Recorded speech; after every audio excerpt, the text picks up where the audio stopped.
I want to welcome you to the Retro Rogues Live. Please pay attention to our warning graphic. It states that the Retro Rogues Live show is intended for an adult audience and not intended for children under the age of 13. Parental discretion is advised. On tonight's show, we're going to be talking about Mortal Kombat. Got a little bit of kind of some pop culture news kind of here and there, and another installment of the Collector's Corner. All that and so much more on tonight's thrilling episode of Retro Rogues Live. Did you know the Noid is back, Eric? I did. Actually, I did hear about the Noid being back. I'm really excited that the Noid is back. We might even talk about that. I just decided to talk about that right now. But enough about that. Welcome to hear the show. My name is Dave Beatty. I'm one of your hosts. For nearly the last 30 years, I've been a professional illustrator and graphic designer. Worked on a lot of fun projects that some people have heard of, such as Superman Legion of Superheroes, Batman Incorporated, and even the X-Men. I want to welcome back my co-host. This is Mr. Eric Alexander. Eric, please tell the folks, hope you're watching or listening at home, some of the fun things you have worked on as a creative professional. Yes, hello everyone. I'm Eric Alexander, also known as Bass God 14. That's Bass God 14, not Bass God. It's Bass God, like a bass guitar. And I am the chief financial officer of a small production company in Arizona called Bad Bob Productions. That's our logo right there. And I am also the executive producer of a film called Staycation, which currently is actually going to be filming again in May. All right. Very cool. Very cool. All right. So let's just go ahead and get into our main topic. We're going to start off by talking about the HBO Max, because I did see it at home, although you can't see it at movie theaters. The HBO Max, the Warner Brothers released Mortal Kombat. This is the new one, the brand new Mortal Kombat. We're going to be talking about that. We're going to start off spoiler-free, which means basically we're going to be talking about it without discussing too many important details. And then at some point, we are going to warn you that we're going to talk about spoilers, and then we're going to get into basically all the good, gory details in relation to this particular film. So we're going to start off with our initial impressions. Eric, why don't you go first? Why don't you tell us your initial impressions, staying spoiler-free, about Mortal Kombat? Well, first of all, I do want to acknowledge Hollywood Jackson's in the house in the Rogues Gallery. He's just checking in, saying, "Hey, guys. Hey, Hollywood, it's good to see you. We appreciate you joining us in the show. And if you have any comments about Mortal Kombat, please let us know. I'm not sure if you actually got to see it or not. But that is one of the reasons we start spoiler-free on this show, right, Dave? Is we start spoiler-free so that if people haven't watched what we're talking about, we don't spoil it for them. So with Mortal Kombat, this is obviously the new one for 2021. You'll notice I actually have that listed on the banner there, that it is the 2021 version, because there is a previous version of this film that was made in 1995. And I feel like I'm going to have to compare the two quite a bit. I want to start out by saying Mortal Kombat for me, and here, exactly what Hollywood is saying, this is why I'm going to start out talking about this. So Hollywood Jackson mentions, I love the video game. And, and you have to almost ask, like, which video game, right? Because there's so many. I mean, I think we did a news story, Dave, right? Where now we're talking about Mortal Kombat 11, right? We did a story about that where, like, I think RoboCop was showing up on that game and all sorts of other cool characters. And you were even considering purchasing a PlayStation 4 just to get that game. I remember we had that discussion a while back. So there's a ton of Mortal Kombat games. But I want to be very clear that the only Mortal Kombat game that I own it's really funny. The only one that I own is the N64 version of Sub-Zero, which is really kind of funny because if you are a big Mortal Kombat fan, particularly if you're a big Mortal Kombat fan of the video games, you will know that is probably one of the worst regarded Mortal Kombat games ever made, because it's very different. It's basically like a kind of side-scrolling adventure game, almost, I guess you would say. I mean, it's still a fighting game. They still have the fighting mechanics, but unlike all the other Mortal Kombat games, especially the major ones, because there are exceptions, there's been all sorts of side games made over the years.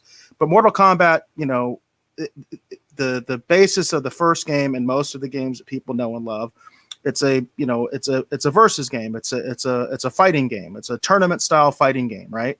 That's the way that most of the formats of those games are. And interestingly enough, I mean, I haven't really been huge into that genre. In all my gaming life, really, it wasn't like a huge thing. I do own Injustice of all things, which is a DC fighting game. I own that one, and I've actually played it quite a bit with my kids. I did terrible on the story mode. I totally got stuck. And the reason is because I've never been good at the combos. I'm just not very good at the combos that you have to do for these different kinds of games. I just can't. They don't click in my head well. I don't remember them very well. And of course, you can't really advance if you don't learn the combos. You need to learn the combo to do well in these games. That goes for Street Fighter as well. I do own a version of Street Fighter, actually. I own one of the Super Nintendo versions of Street Fighter. But as far as Mortal Kombat, the only Mortal Kombat game I actually own is the N64 version of Sub-Zero. So the love of Mortal Kombat for me actually comes from the 1995 movie. So for me, the definitive version of Mortal Kombat, if you will, is not so much the game, which I did play, especially the arcade. I've played the arcade numerous times, but again, I'm not great at those types of games, so I've never been like obsessed with it. I've never really gotten into it because I can never get past like the first, one or two characters. It's actually much more fun for me to play one of my friends or, a family member or, even on a date, play somebody against somebody, that's standing next to me than it is for me to actually just like play the game by myself, just pumping quarters in it or whatever. Now we use little cards and stuff like that because I'm just not that good at it. So I get killed really quick and that's it, right? I had my little fun and I'm done. So for me, sort of the definitive version of Mortal Kombat and the characters comes from the 1995 movie because that's what I have the emotional attachment to. I saw it in the movie theater. I was familiar with the game. I played it in the arcade. Again, I was not very good at it, but I just had a passing familiarity with the characters and things like that from seeing other people play. It was very popular. It was a phenomenon. That's why they made it into a movie, right? All the way back even in 1995. But the thing that blew me away about the 1995 movie, more than the action, more than the story. I mean, it's a pretty razor thin story in both versions, right? 1995 and the 2021 version. Story is pretty thin, right? It's pretty straightforward. It's based on the video game. It's pretty straightforward. It's pretty thin. It's all about the fighting, right? I mean, that's what you would think, right? It's all about the fighting. But for me, Mortal Kombat 1995 was really about the music. I don't own Mortal Kombat 1995 on DVD or Blu-ray or anything like that. I don't own it. But I do own the soundtrack. And I played the hell out of that soundtrack. If it was a vinyl record, it would be worn out. I have the CD version, but if it was a vinyl record, it would be worn out. It would just be, there'd be no grooves left because I played it so much. And I remember my friends playing it. Like my friends would ask if they could, when I was in college, I remember my roommate rocking out to that thing and begging me to borrow it, so he could put it into his little like Sony Walkman Discman or whatever, and he could play it and stuff like that and rock out to it while he was doing his homework. It was a phenomenon. I remember the soundtrack was an absolute phenomenon. So more so than like the story or the lore, which I don't know like a ton about, more so than even the fighting and stuff like that. The thing that's kind of tough for me is the lackluster soundtrack of this 2021 version. It's really kind of bland. I really was expecting that they would do something more, especially with the history of the 1995 version. And I think a huge reason why the 1995 version was successful, which it was very successful at the time, made something like $122 million worldwide. That's in 1995 dollars. So it was very successful at the time. And a big part of that success with the soundtrack, and I felt like the soundtrack for this one was lackluster. Now, as far as the story goes, I think the stories are comparable.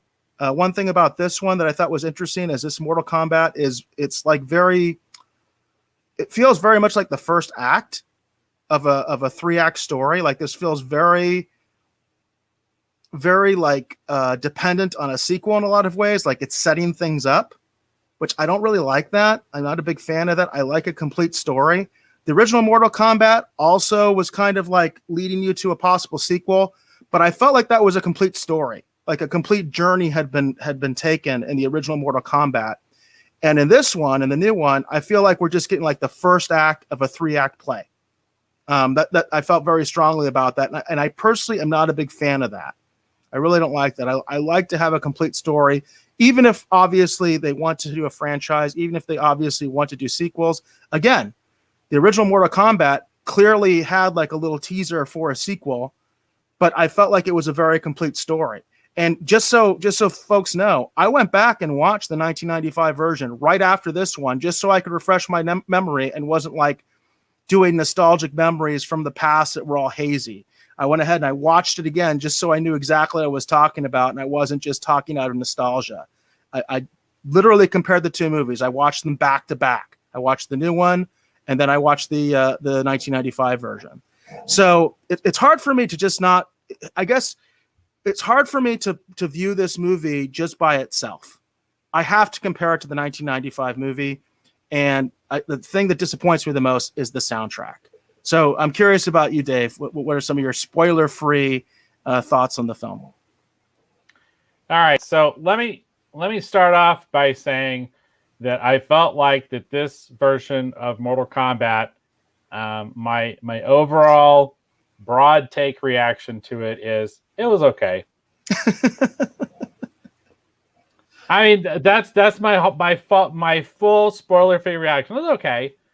It's weird. It's like I liked it better than Godzilla versus Kong. All right, I did too. I liked it better than Wonder Woman 84. I did too. I honestly liked this movie more than just about any of the HBO Max like day and date release stuff that they've had come out so far. I feel like this is, in my opinion, this is the best that they've released so far.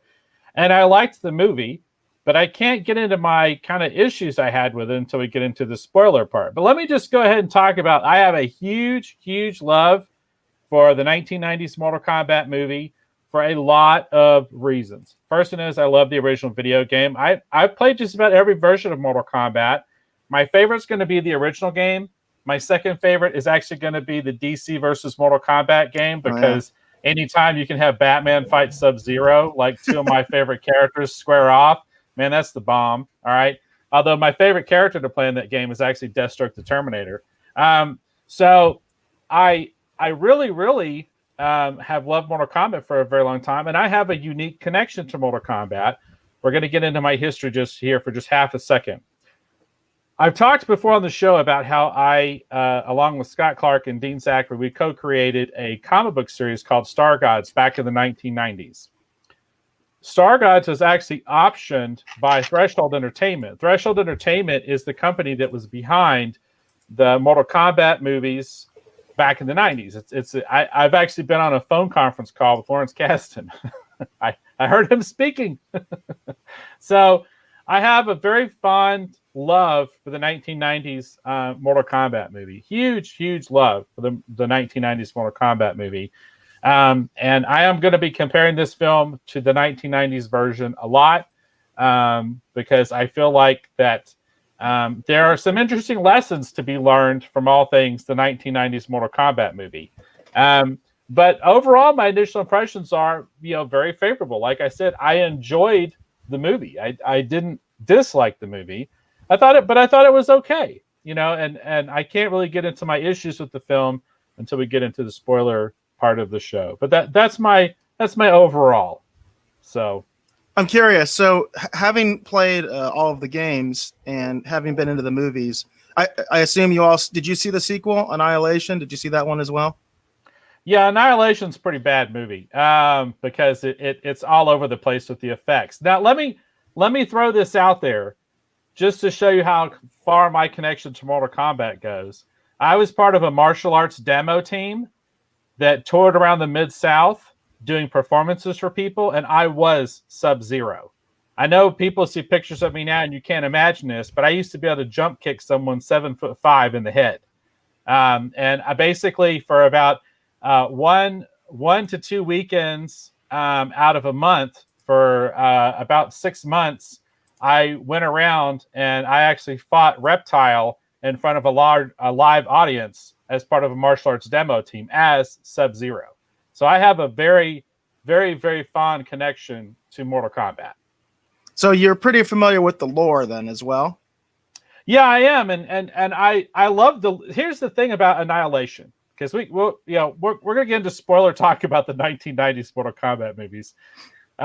So the thing I love about Annihilation is I love the lore, like all the mythology that comes out of that movie.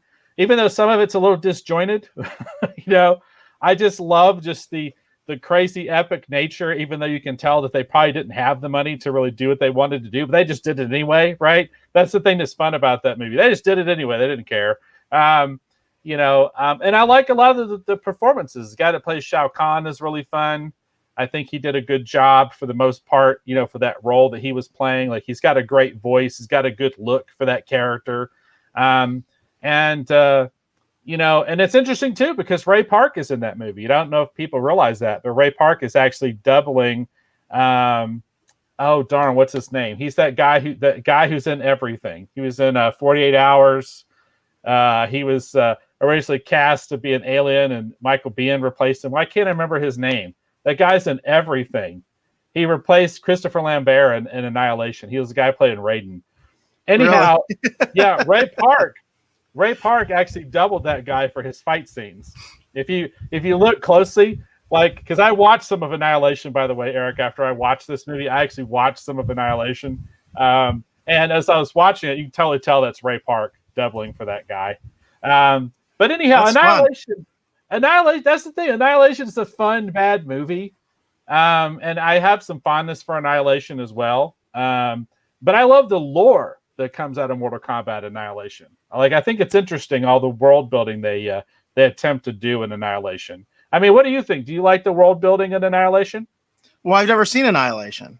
But what I was trying to address was the larger point of the lore issues and the world building, because again, my foundation just basically comes from the 1995 movie and casually playing the first game in the arcades.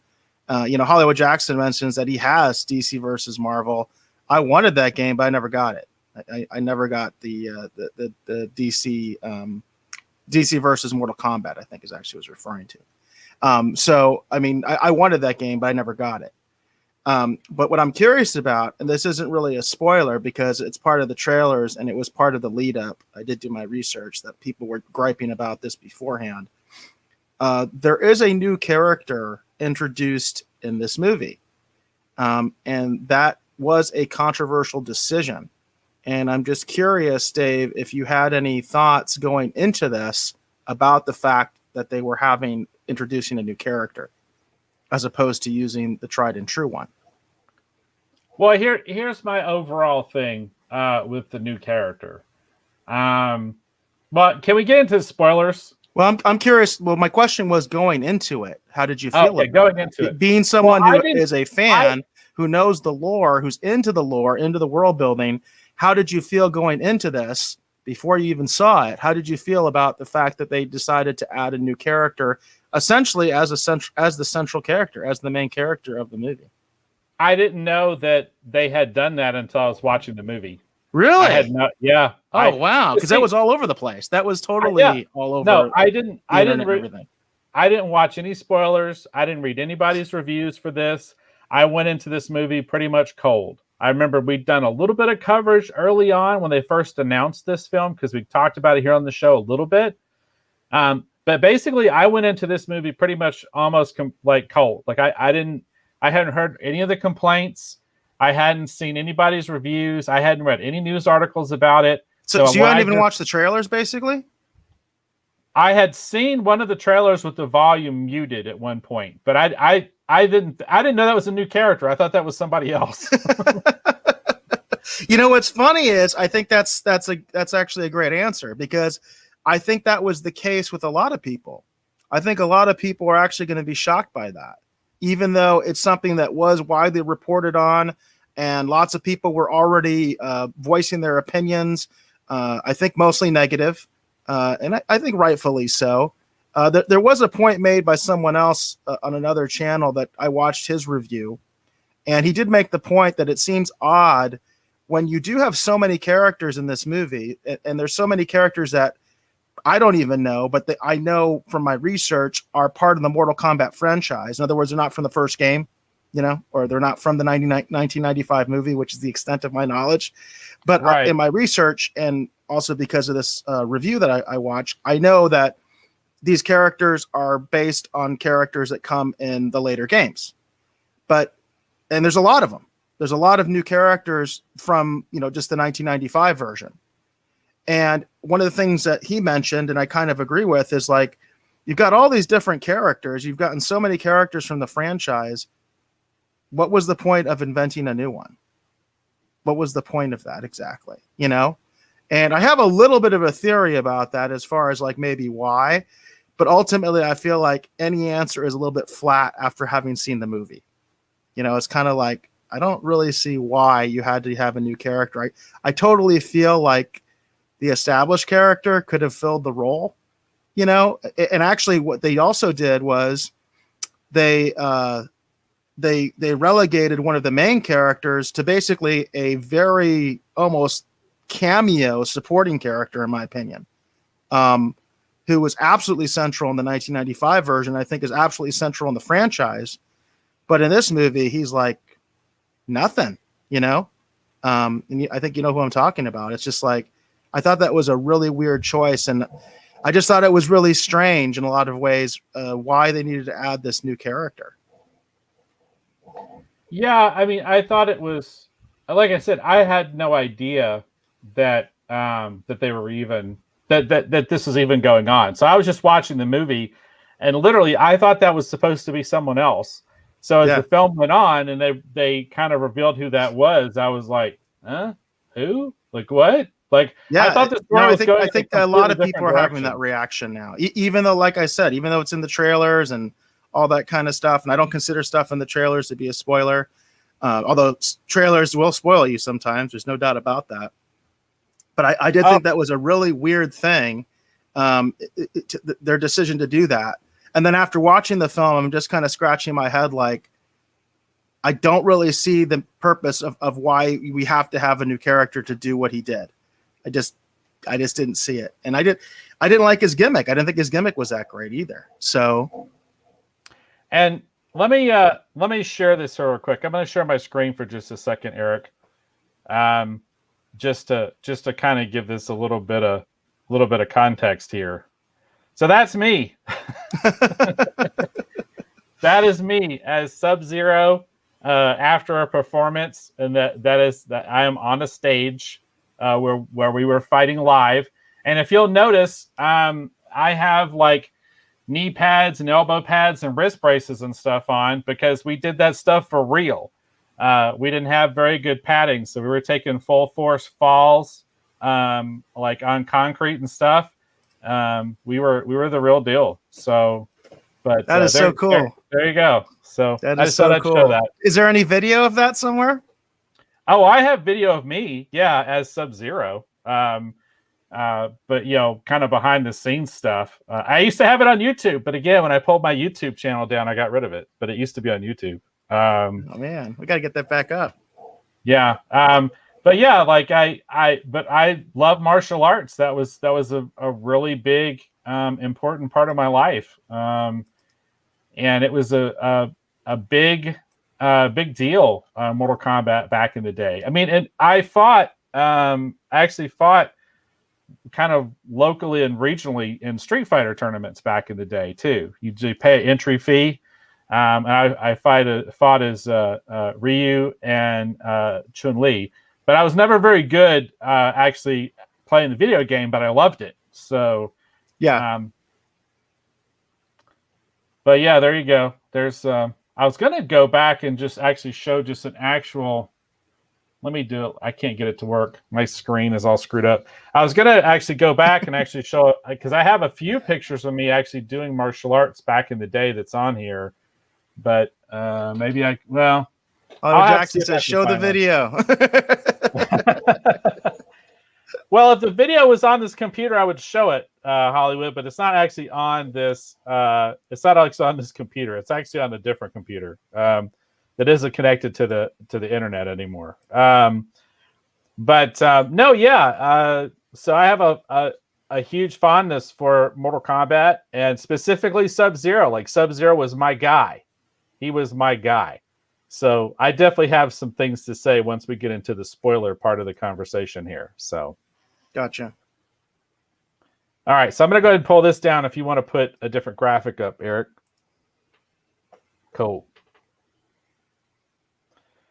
All right. So, yeah, so I'm ready to go into the spoiler part of this conversation if you are. All right, let's get into it. All right. Okay. So, here in the spoiler part of the conversation, we're going to be, again, continue to talk about our thoughts about Mortal Kombat 2021. This is a new one you can watch on HBO Max as well as in theaters now. And in addition to talking, well, yeah, again, spoilers just means we're going to talk about anything and everything. And I'm going to talk spoilers for the original 1990s Mortal Kombat movies as well. So if you're not familiar with those, or if you haven't seen this new version of Mortal Kombat and you want to watch it without being spoiled, you might want to actually come back to the Retro Rogues live a little bit later after you have a chance to actually watch the film, because we don't want to ruin your experience for you. All right, so let's go ahead and get into the spoilers. Let's go ahead and start talking about the thing you just brought up, Eric. The new character is okay, but it was really confusing to me because I thought it was going to be revealed that was Liu Kang. And then at one point I thought it was going to be revealed that maybe even he was someone else. Like I was really confused by that new character. And then by the time that we actually meet Liu Kang, then I was really confused. I was just like, what is going on? It really kind of hurt my experience with this film because I'm so used to Mortal Kombat being Liu Kang's story, Exactly. that when it wasn't his story, I didn't know. I had to have to, it was weird because I didn't even quite understand what I was watching at one point. Because my other big complaint with this movie is going to be there was no actual tournament in the Mortal Kombat movie. Right. They didn't square off in the way that we think of Mortal Kombat at all. And then when you add into the fact, Eric, that it's missing the music. Like it's like when we started this show, I kept thinking it's a shame we can't play the Mortal Kombat. Yeah. Dun, dun, dun, dun. Like it's like that music, whether it's the techno stuff or it's the score by George S. Clinton, which that's such a fun score. And I own every version of that score there is on CD because I love the George S. Clinton stuff. We used to listen to that stuff in the dojo when we used to train. So, man, that stuff is the bomb. The Tracy Lords track when in the original 1990s film when Liu Kang is fighting Reptile is just freaking epic. Yep. So this film to me is just missing all the personality that makes the other one such a fun movie.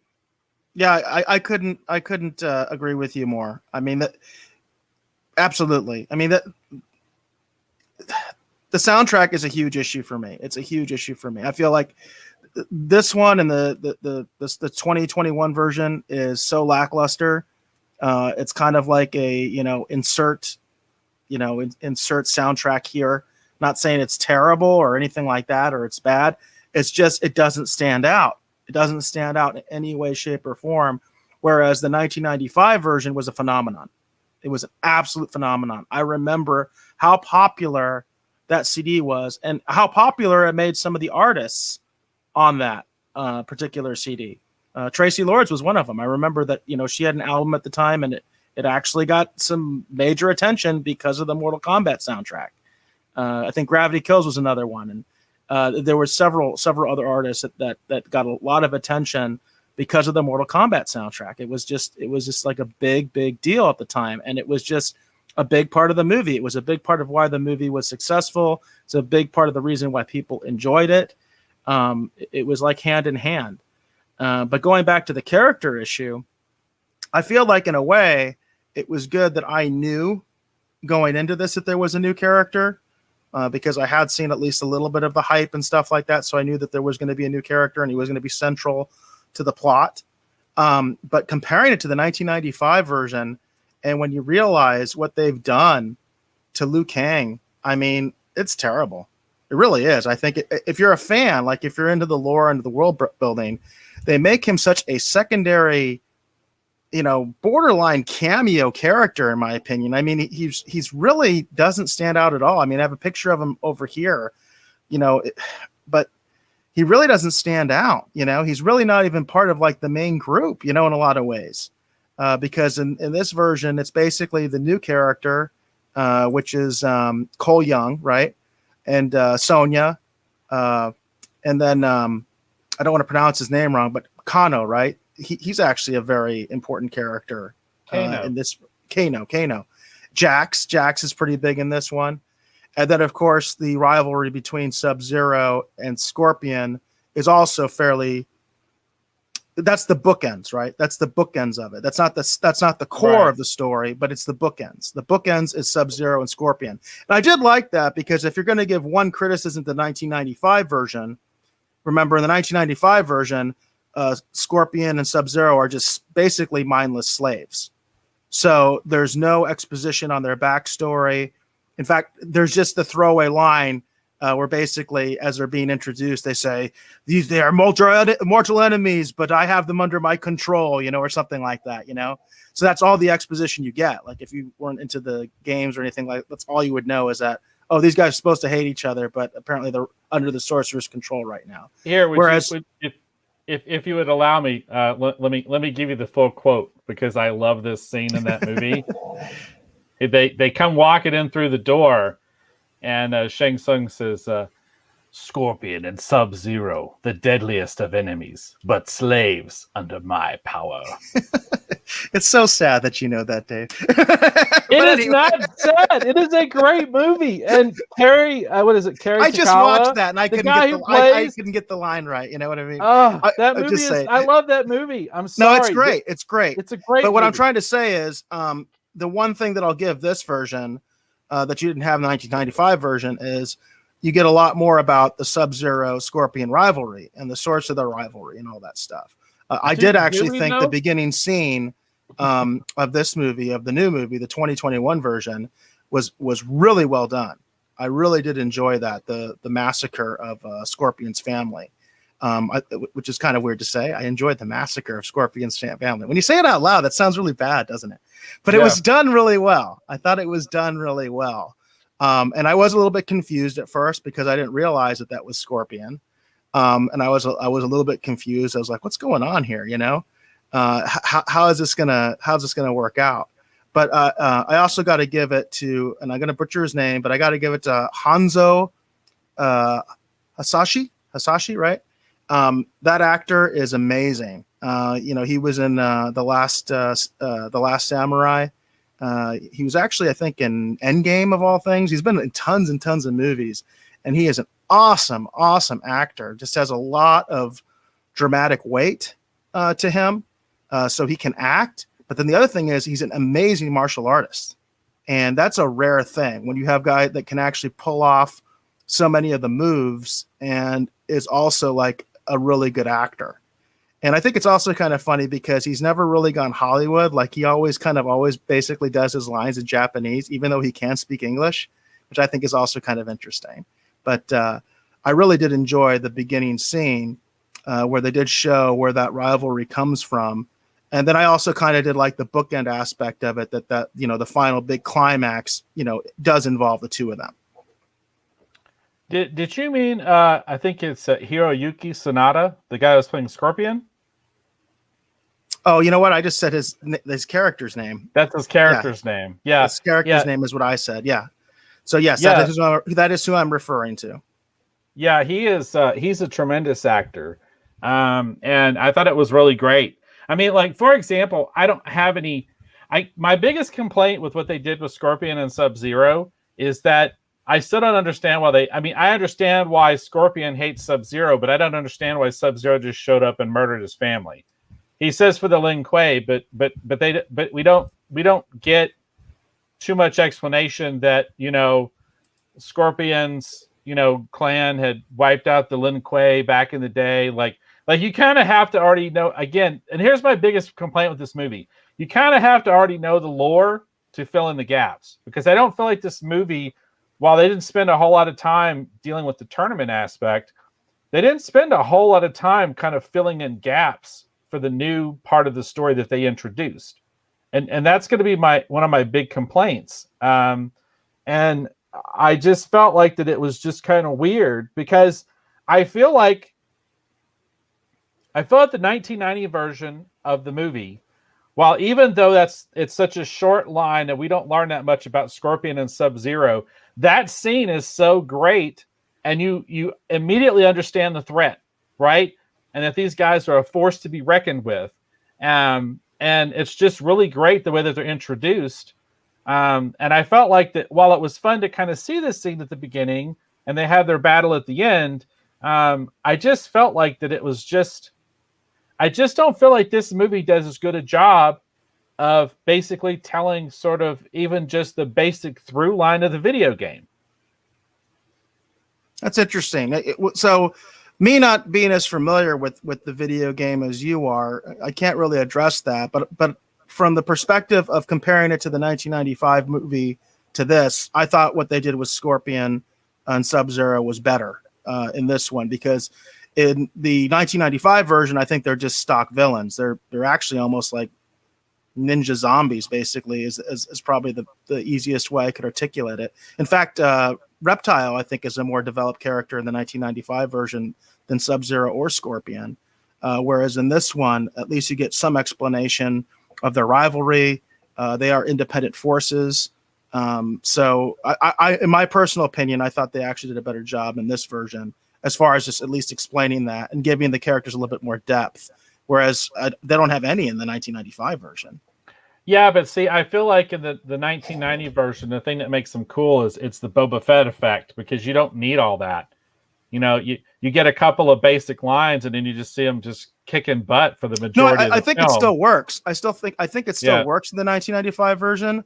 Not saying it doesn't work, but I do like, because this is a different movie, right? So unless they're going to just do the same thing over again, which is like, what's the point? Why are you going to remake a movie and do exactly the same thing? No, it's like, in order to add something different, I thought they actually did do a fairly good job in this one of expanding that relationship. And for me, I felt it more. I felt like, because obviously they're fighting on the same team in the 1995 version. In this version, they're actually opposed to each other, and you get to see that, and you get to see sort of the genesis of that rivalry.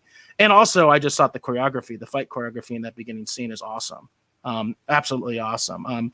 And I didn't enjoy the fight choreography quite as much in the rest of this film. But I thought that opening scene was done really, really well. It's kind of interesting to compare the choreography in 1995 version to this version, because the 1995 version to me is much more grounded, in actual real fighting to some extent, at least to like legitimate fight choreography. Whereas I felt like this version, a lot of it is kind of like, they're pulling the strings out literally, and that a lot of this is really kind of like fake as hell, and that these, I don't know, it was different to me, than the 95 version. Whereas that opening scene in this version, I thought was really well done. I thought the choreography was awesome. Yeah, my complaint with this film has nothing to do with Scorpion or Sub-Zero. I felt like that those are, that stuff is so well done that it kind of holds this film up, in my mind. And for example, like I felt, once we actually get to the temple and we start meeting some of the other characters like Raiden and stuff, it was kind of fun. But I just love the economy of the original version from the 90s. We get the introduction of Liu Kang, and he's mad. He goes to the temple. We meet Raiden. Boom. It's fast. It's going fast. And then we get a lot of other, like, for example, like, I just thought it was so weird too that we didn't get Johnny Cage. Like, Johnny Cage is such a popular character from the game. I think his name is Lyndon Ashby. The guy that played Johnny Cage in the original film was so much fun.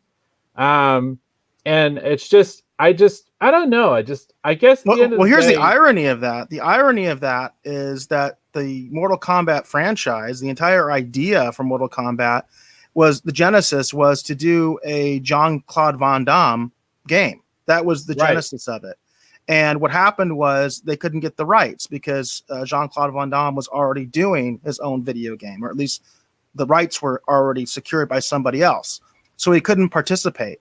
And the one thing that they kept was they basically put in a surrogate for Jean-Claude Van Damme, Right. That was the whole point. That's the whole point of the Johnny Cage character. He even has like the same initials, JC, right?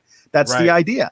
And he's supposed to be he's an actor who is, does martial arts, and the whole reason he's in the tournament is to prove that he actually can kick ass, which is exactly the same thing that, always follows Jean-Claude Van Damme around. People question whether he actually really fought or not. People question whether he was really tough or not. That was something that plagued him his entire career. I think still plagues him to this day. So it's kind of interesting that's the genesis, of Mortal Kombat. And it's not in this movie. They don't, other than the little nod where now Cole is going out to find him, which I thought was really kind of cheesy. I thought that was kind of like, really? Is that supposed to make all the little geek boys be all like, oh, I'm so excited for the sequel? I don't know. I mean, does it? I don't know. It's like, for me, I think that was really something that's absent from the movie because you don't have that character. I think in some ways they kind of were, I don't know, maybe playing with the idea that, I don't want to butcher his name again, the Australian guy, Kano, right? Yeah, it's Kano. Yeah. Kano. I think they kind of expanded his role almost maybe to fill some of that stuff in. I kind of almost felt like he kind of was filling that role a little bit of being kind of like snarky and kind of a jerk and, kind of has this thing with Sonya, which he does have a thing with Sonya anyway, right? Because the whole point of Sonya's character is that she's trying to find him, right? That's the whole idea, but I don't know. I didn't think it worked very well in this version. I actually enjoyed his character, but I felt like I definitely felt the absence of not having the original character, not having Johnny Cage in there, It felt a little hollow without him in it. Well, and my ultimate complaint with this film is going to be the fact that I just feel like it was just so weird that we had a Mortal Kombat movie that didn't have a single tournament fight in it. It didn't have a single tournament fight in it, like at all. Like not like, and that is just so weird to me. And that's a weird decision too. That's a really weird story decision that I don't quite understand what it accomplishes. I don't either. I really don't. It's like the whole point is you want to see these guys fight, and they do, right? They do still have fights, but they decided not to have it be the tournament. And it's like, well, that's the whole point of Mortal Kombat, right? It's supposed to be a tournament. So it's like, what are you guys doing here exactly? It comes back also to the decision of why introduce this new character? Why did we need him? What did he really offer that couldn't have been filled by one of the other characters? Especially at the expense at such a major character, such a major character like Liu Kang, right? To have him relegated to such a small supporting role so that this new guy could be the star. I really didn't understand that. The only theory I can give you, and I haven't heard this from anybody else, is because I haven't heard a lot of the why. The only theory I can give you is they wanted to put a little bit of MMA thing in there. They wanted to introduce an MMA character. That's my personal theory. What do you think about that? Well, the deal with that is that they could have just shown Liu Kang training where, and have the fight where it just involves a little bit of, jiu-jitsu stuff in it. Like that's kind of the thing. It's like, you don't have to give us quote unquote a new character to give us MMA. I mean, if you watch it,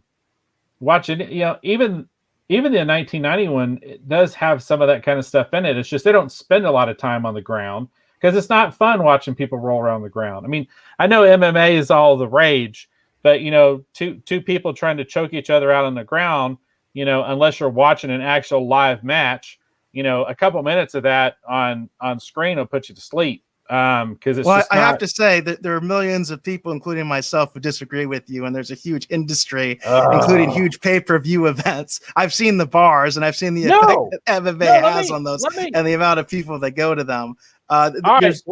There's definitely a popularity, and that's what I'm trying to come from, is saying I think what they were trying to do was cash in on that a little bit, and they felt they had to establish a character. I'll tell you what I kind of thought off the bat was, I couldn't help but think about it. I couldn't help but think about Gina Carano as Sonya.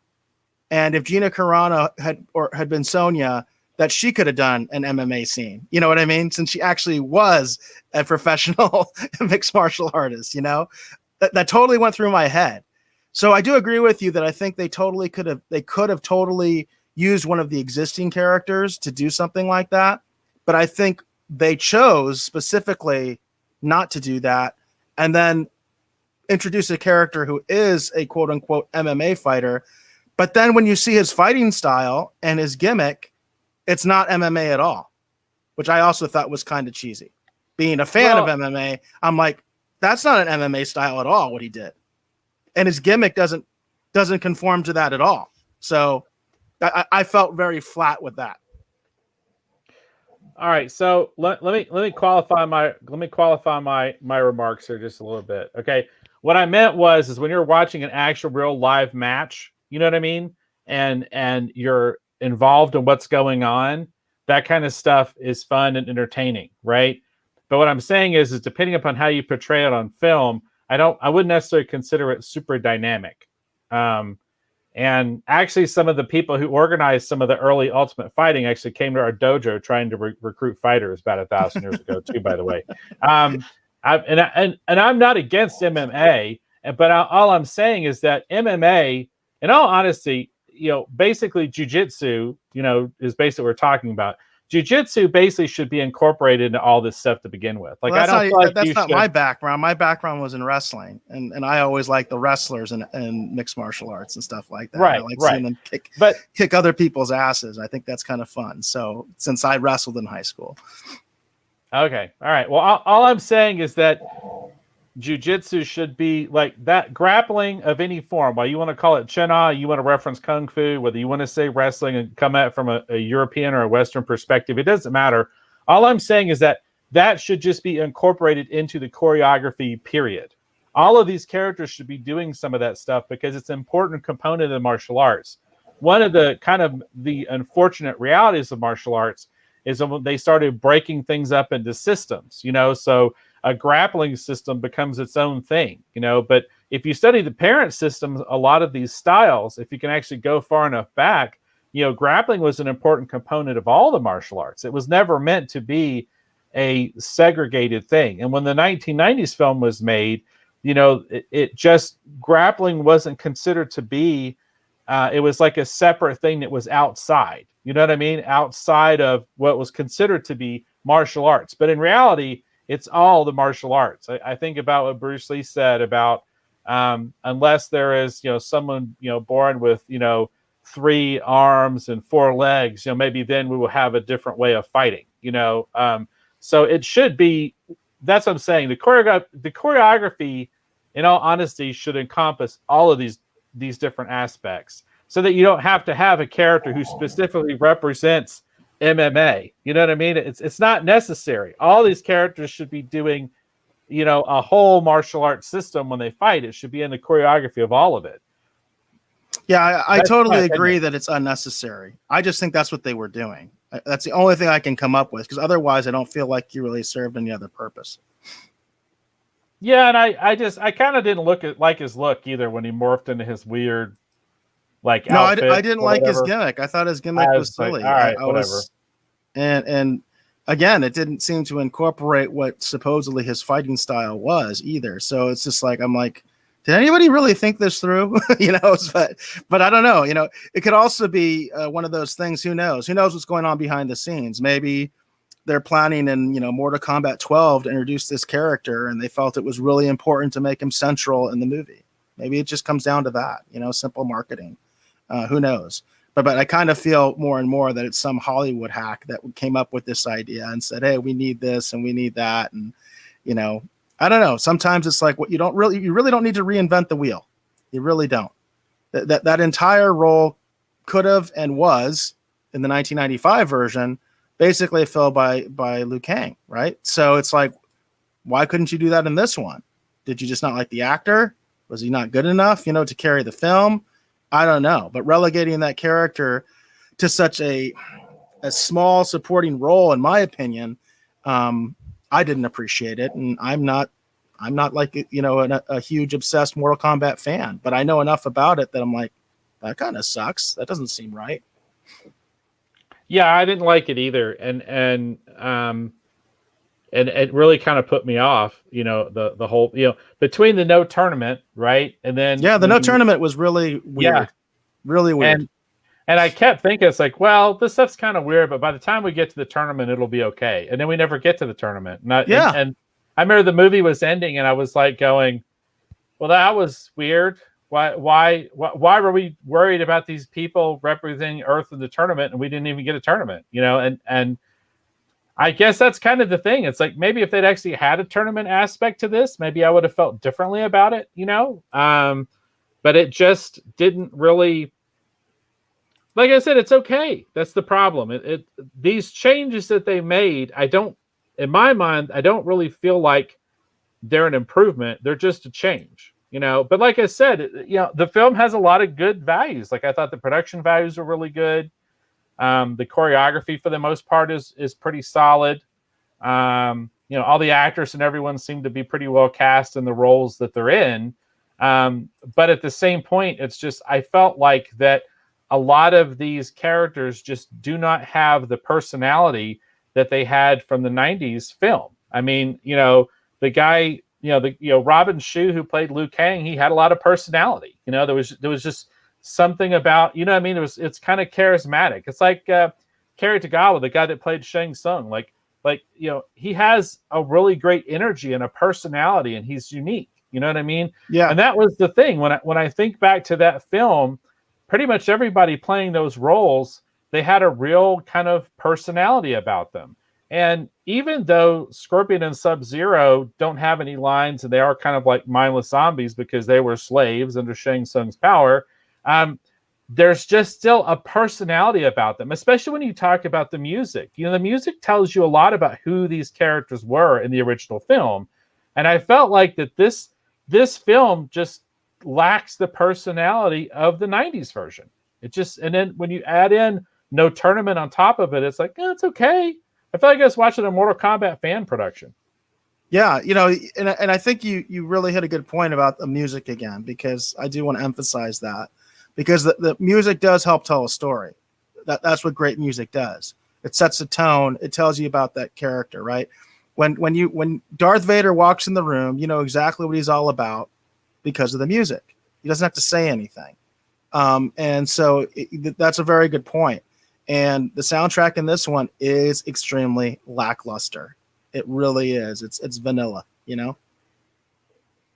It's just, it feels like it's just missing that, and it's so silly, but like even in that scene when, in the original, the 90s version, when Johnny Cage is fighting Scorpion in the woods, right? And you get that that kind of thing going in the background, and then Scorpion pops out of nowhere and says, "Welcome," and he just hits him in the face, and they start fighting. Yeah. It's just like, man, there's an energy there, right? There's just a power and an energy there that music really brings. And it just tells you, like, as the actor who's playing Scorpion is doing his moves, there's just that.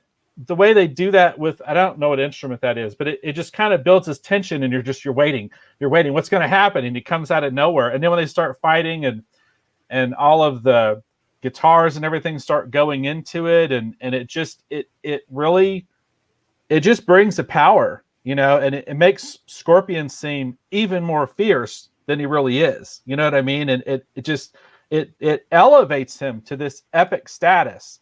And then when you see, Sub-Zero, for example, fighting Liu Kang, that music is so different, and it's kind of ethereal.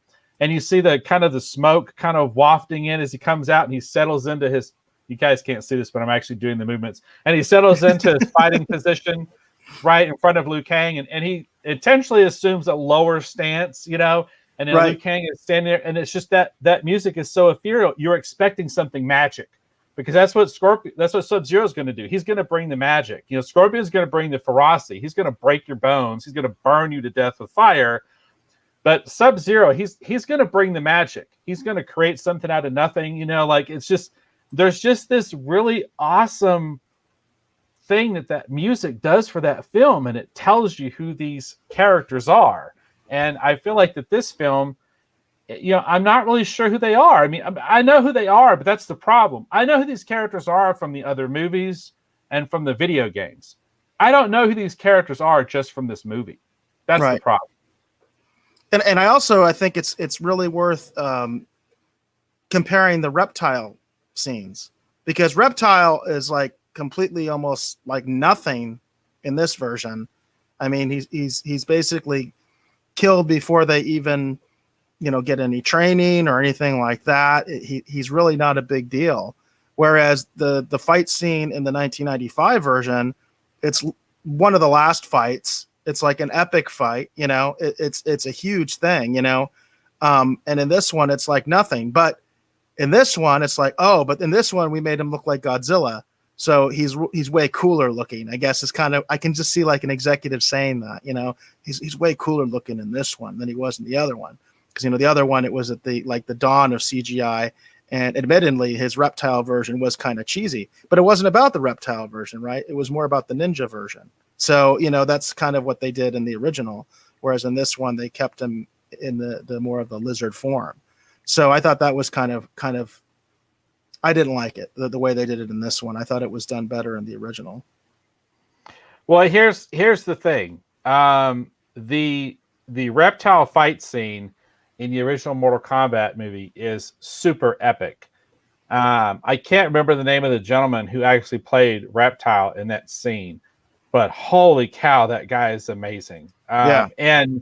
And he is so fierce and so strong and so powerful. And at this point, we've seen Liu Kang kind of beating everyone, so we're expecting Liu Kang to do really well, like in Outworld, right, where they are. Like we're just expecting he should be able to handle himself. And then when Reptile comes out of nowhere, and again, that music is awesome. But when the Reptile comes out of nowhere and he is so incredibly fierce and powerful, like it's just, and that's the thing. It's like, even though the ninja characters, we know them by name and we don't learn anything about them, there is so much about their ferocity and there's so much about their power. And it elevates them to this like kind of, again, these mythic epic characters because of how they move and because of that music.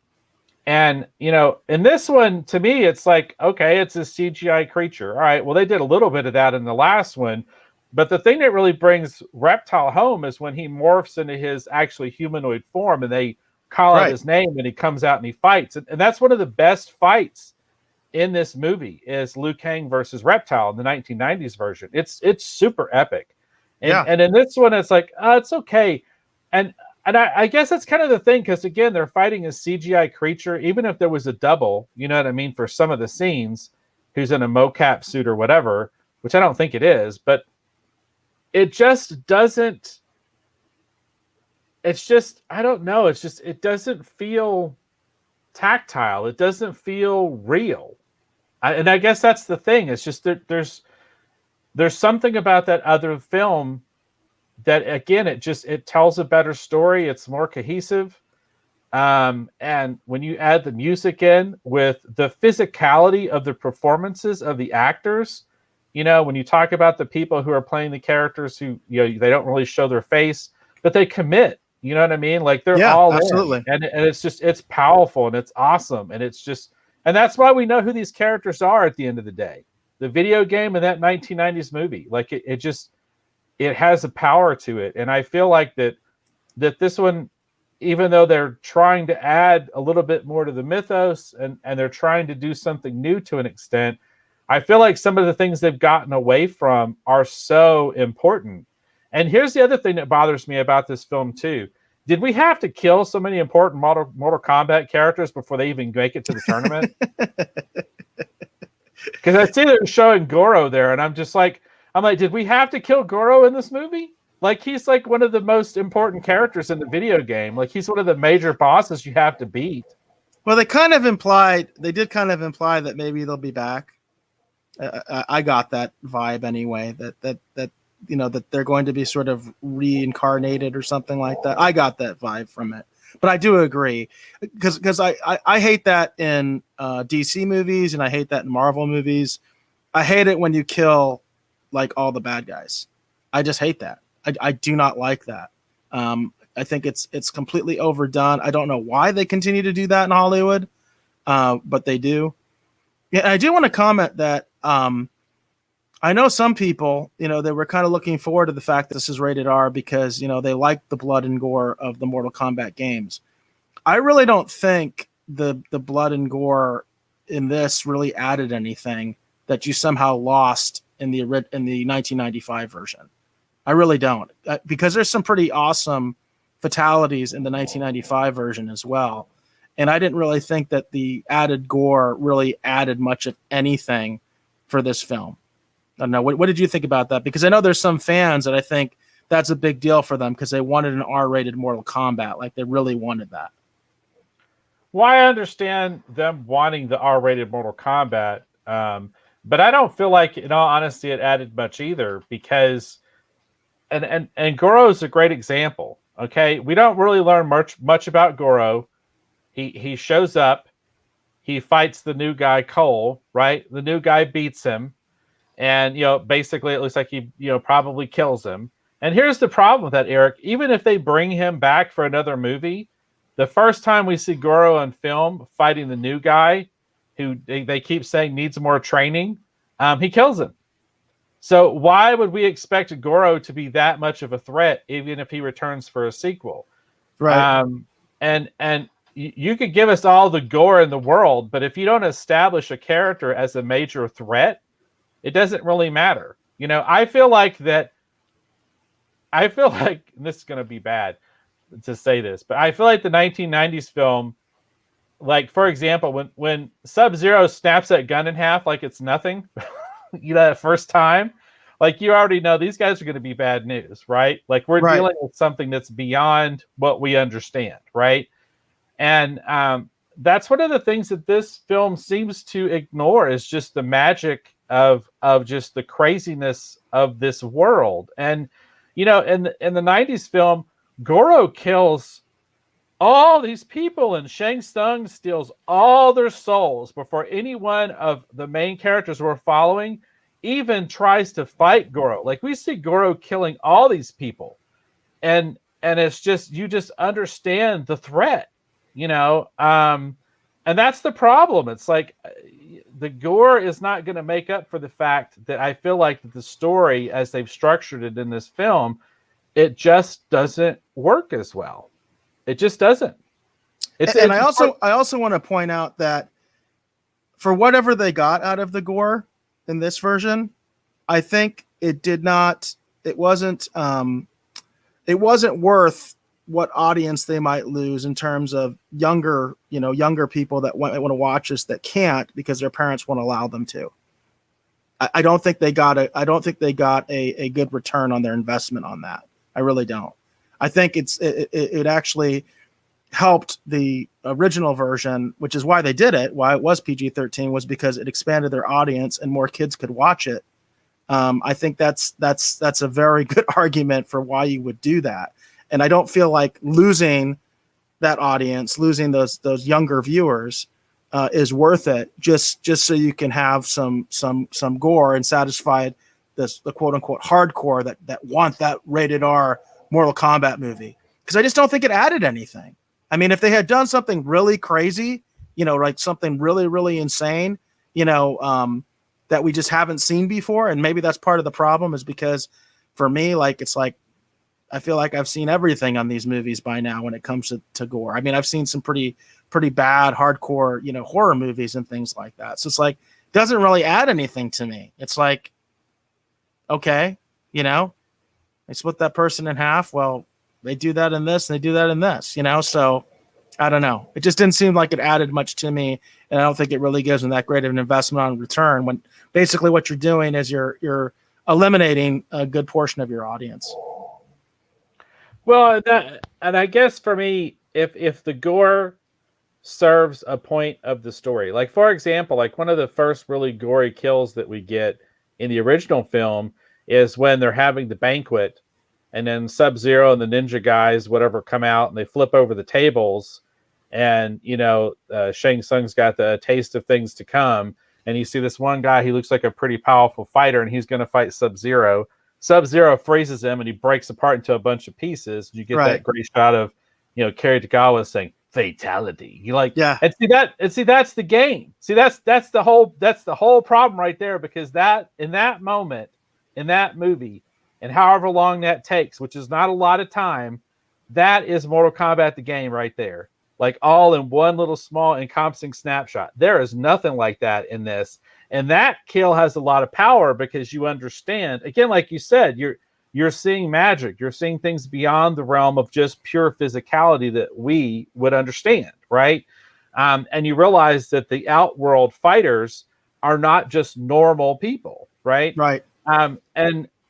And that's the thing. It's like it's just the way everything is structured and set up. It just works, right? And then this one, I just, as gory as some of this stuff is, it doesn't add, because it doesn't help build the story.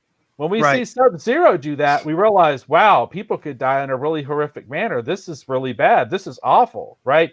And this one, it's like it's just done for kind of like effect, but it doesn't really inform the story. You make a great point. I think that's exactly that's right on. I mean, that's 100%.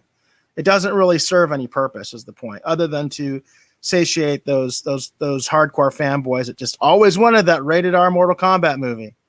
Well, now you got it. Yay. Well, so here's my final verdict, because we're over an hour right here. Let me just give you my final verdict on this new Mortal Kombat movie. Like I said, it's okay. I feel like of all the HBO Max offerings, the day and date that's also in movie theaters, whether you're talking about Godzilla versus Kong, whether you're talking about that Denzel Washington movie, which I can't remember the name of, that I've been trying to remember all night. We were getting ready for the show off camera. I still couldn't remember the name of it. I know you're thinking, it's like, why didn't you look it up on your phone? Because I wanted to see if it struck enough of a mental image in my mind I could remember the name of it. And I still can't remember it. But that Denzel Washington movie is okay. And that's the thing. It's like, I feel like this Mortal Kombat movie, of all this day and date stuff that they've released on HBO Max, I feel like this is probably the strongest of those films. And this is the one I enjoyed watching the most. But unfortunately for me, at the end of the day, I just feel like that it's just okay, and I think the problem is, as with all remakes, right?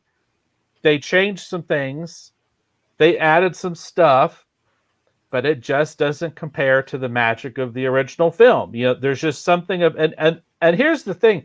I was really kind of surprised that they didn't even make an effort to echo the music from the original film, at all. Like, not at all. And, it's like, I guess they're thinking, it's like, techno's so passe, nobody wants to hear that, I guess is maybe they're thinking. But at the same point, the George S. Clinton stuff is still really good. It's atmospheric, it's mysterious, it's powerful. And then you couple that with, the techno stuff, and it's just one of those things, Eric. I think this is just another example about, as much as they want to remake a film and make it better and improve upon it, I don't really feel like this is an improvement. I'm sure there'll be a percentage of fans that will see this film. It'll be the first time they see Mortal Kombat. They haven't grown up with a lot of the other stuff. And for them, this may be their Mortal Kombat movie. And I'm happy for them, and that's great. You know what I mean? But the problem for me is that I feel like the original film, it's just full of so much charm, irregardless of its flaws. And then you add in that music and the bone crushing choreography, because they're doing that stuff for real back in those days.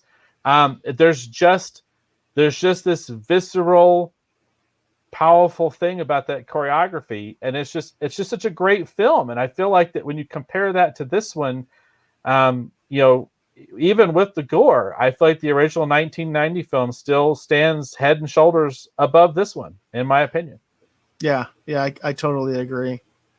And I agree with Hollywood Jackson. Maybe we should just watch Big Trouble in Little China. Yeah, that sounds like a good plan, Hollywood. I'm with you on that one. Along those lines, actually, we are changing formats on this show.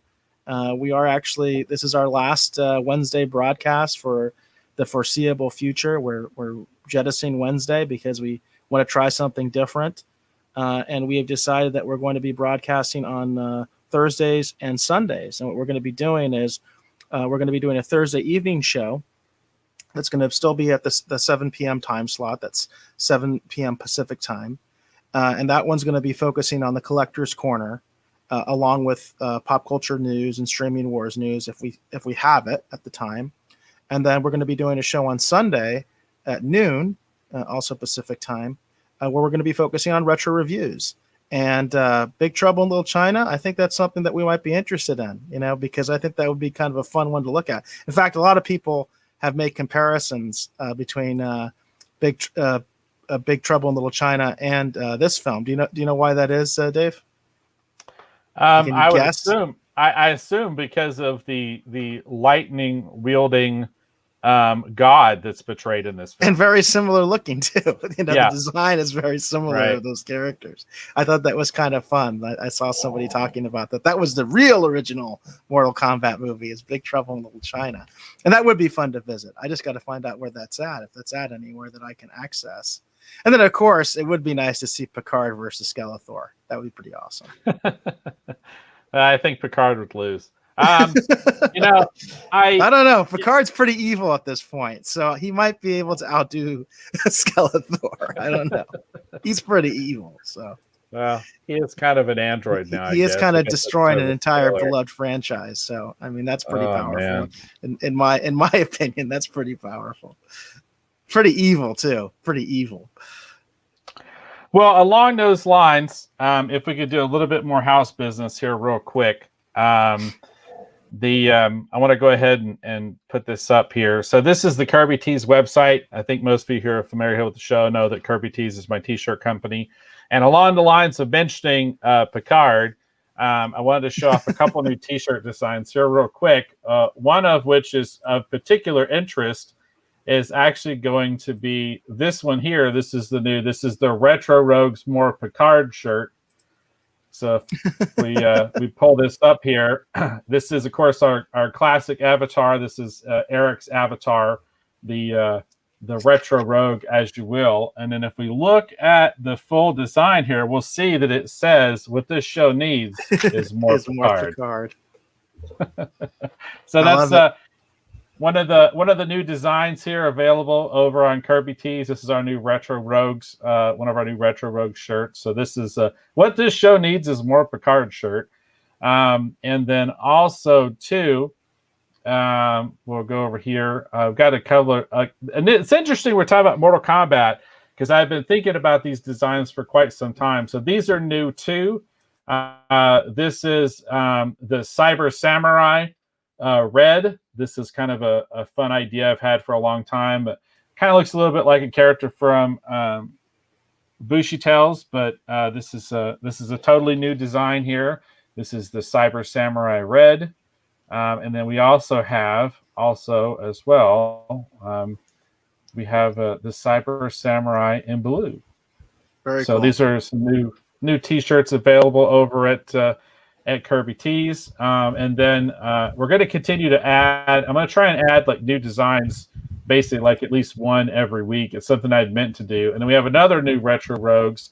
This is actually featuring the artwork of James Stone and myself that we collaborated together. You might recognize this. This is not who it was when he was in the Retro Rogues fanzine anymore. This is now a new character I'm dubbing the Vigilante. And what this one says is, once you start down the spoiler-filled path, forever will it dominate your destiny. So again, this is by James Stone and myself, but this is, like I said, yet another new fun Retro Rogues t-shirt to check out over there on Kirby Tees. So it's fun stuff to check out there. So you can see that, as well as the other new designs which we've highlighted before in the past. The brains are magic. We've got the Skeletor, the Star Dogs, original Dragon Slayer, and now we have these new Retro Rogues. We've got the Retro Rogue Spoiler and the Retro Rogues More Picard. That's awesome. Our catchphrases. We have our catchphrases now. Yep. Because it's funny because you were the one that pointed out the fact that I kept using it. I kept saying, giving them the spoiler warning after I'd already spoiled something. So I thought, well, let's do one for me and we'll do one for you. So that sounds good. I like it. I dig it. I dig it a lot. Very cool. All right. So are we good to go ahead and segue into Collector's Corner? Yeah, we can go ahead and Collector's Corner. That sounds good to me. All right, very cool. All right. So let's go ahead and there we go. Cool. Thanks for doing that. All right. So here in the Collector's Corner, we like to talk about things that people love to collect. Primarily, I tend to talk mostly about comic books, but we also talk about things such as trading cards. We talk about things such as action figures, any of those fun things that people love to collect. That's what we like to talk about here in the Collector's Corner. All right, so for tonight's show, these are going to be the comic book selections for this evening. As we move forward with the Collector's Corner in the new time slot, which is going to be on Thursday, we're going to start focusing maybe a little bit more on trading cards than we have been lately. But we're still going to do a little bit of comic book stuff too. This is kind of like what we did a couple weeks ago when I picked that Avengers storyline.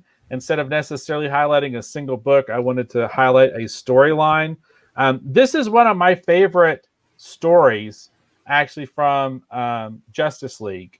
This is a really cool story called Destiny's Hand. And it's interesting because it's all about a parallel kind of Earth. It kind of starts off and you're following the Justice League, and it's like, well, this is kind of weird. This doesn't seem to sync up. And as you go further into it, you realize it's a weird, twisted, alternate reality of Earth, and this is a completely different Justice League than we're familiar with. And part of the mystery is who is actually behind, this, twisted reality that we're experiencing. This is just a really great Justice League story. You can pick these books up super mega affordable. You can get these things for a song. You'll probably find them in 50-cent bins. But if you like the Justice League, if you like a lot of these characters like Martian Manhunter, if you like characters like Hawkman and the Flash and Green Lantern, this is a really, really fun, great storyline for the Justice League. So that's what we're highlighting tonight in the Collector's Corner on the comic book side. I just wanted, I talked about that really fun Avengers story. So I wanted to balance that out with just a really fun Justice League story. So that's what I picked for tonight's installment of the Collector's Corner. That's very cool. And you say that these are pretty easy to find? Yeah, they're pretty easy to find. There's, like I said, they're super, super affordable. You can get them different places on the internet. You can pick up copies over at My Comic Shop. That's a pretty good place where I've bought a lot of comics over the years, and they're really affordable on that site. They're not super expensive. But this is just a really great, fun storyline. And the thing that's neat about this story too is that you see a lot of these really fun characters, and there's even some characters in this story that you don't even see here that's featured. But Sinestro is in this, Condor is in this, the Ray is in this, Wonder Woman is in this, Maxima's in this, and a really brutal version of Hawkman, which is really kind of fun. You've got Red Tornado. Like, it's just all these really cool Justice League characters in this weird kind of twisted reality. And it's just a really, really fun read. Very cool. Great artwork too by Dan Jurgens and Rick Burchett. Highly, highly recommend this particular story. So additionally, on the collector side too, I'll go ahead and throw this out there. I did pick up a copy of Joker #2, and I'll be honest with you, I haven't even had a chance to even flip through it yet. I know that that's supposed to be the debut of Bane's daughter, and had a lot of people excited, but I still haven't had a chance to really get into it. It finally showed up here at the house, but like I said, I hadn't had a chance to even really flip through it. It's got a nice cover. I didn't get the cover that everybody's all excited about that looks like someone putting on Bane's mask. I didn't get that one. I got just the standard cover because I'm a big standard cover guy. Well, I know doesn't sound very fun or sexy to say that, but I like for the cover to match the artwork. Like I like for the cover to be done by the person who's actually drawing the story on the inside, so it's kind of more consistent, that what you see on the outside is what you get on the inside kind of deal. So I think that makes a lot of sense. It really does. But I'm not that way. Completely the opposite. Like, I like photo covers and things like that. So I totally am into the alternate covers. I do think that they overdo it, though. I really feel that, because when I was looking for certain books back in the day, not too long ago, just like a couple years ago, when I was regularly going into a comic book shop, there was a comic book shop that was right down the street from my kids' school. And so like basically, every week when I would pick them up from school, I would actually pass by this shop and I would go in there and I would look for things for them that like maybe get them interested in some stuff. And there was stuff that I started to get interested in as I spent a lot of time regularly at this comic book shop. And I remember I would get overwhelmed sometimes with the alternate covers and also the prices. Sometimes the alternate covers really involve a premium price that's kind of ridiculous. And it does get kind of hairy. Like if you're really into a particular cover, as far as these variants, a lot of times you can't find them, because they basically force scarcity, which is also an interesting thing to talk about on the Collector's Corner, is there's that sort of forced collectability that has nothing to do with, necessarily what the audience wants. It's just that they printed it in such low numbers. Of course it's in demand, right? Because there's just so few of them. So it does get to be sort of a gimmick, and it does get to be sort of like a, sort of a ripoff sometimes. But that being said, we did alternate covers when we did Occupants, so it is what it is, right? Well, and I, at DC, and even at companies like Boom and stuff like that, like I've done artwork for alternate covers, you know what I mean, and worked on alternate covers for all kinds of stuff. And the weird thing is like when I, typically not so much with like Boom per se, but with DC, for example, what they would do is they send you complimentary copies of whatever you worked on, right? So you have a file copy and a couple extra to do with whatever you want. And I remember whenever I would work on I would do an alternate cover, they would send me like anywhere from 5 to 10 copies.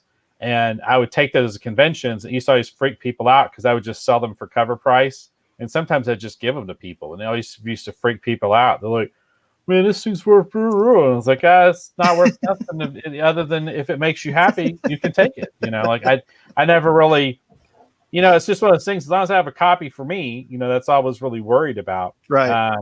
But it's funny because in hindsight, I see a lot of people now, they'll send them off to have them CGC'd, and they sign them and they put them on the website and they sell them for a premium and all this other stuff. And in hindsight, if I'd been a little bit more mercenary about what I was doing, maybe I'd have more of that stuff. You know what I mean? But yeah, to me, I just always was just so happy to be working on these characters and kind of a part of the history of them. You know what I mean? I was just, and when I did a convention, I always saw myself as being there for the fans. It's what I was there for, right? So, I remember one guy was so super excited to get, what was it? I think it was the alternate cover to Batman Incorporated, because mine and Scott's cover was the super rare one. The standard edition one, even though we did the artwork on the story on the inside, we didn't actually do the cover, you know what I mean, for the standard edition. That was actually done by, I can't remember his name. He's a pretty good artist, but I can't remember his name. But anyhow, the alternate, the limited edition, you had to order so many retailer incentive cover or whatever, was ours.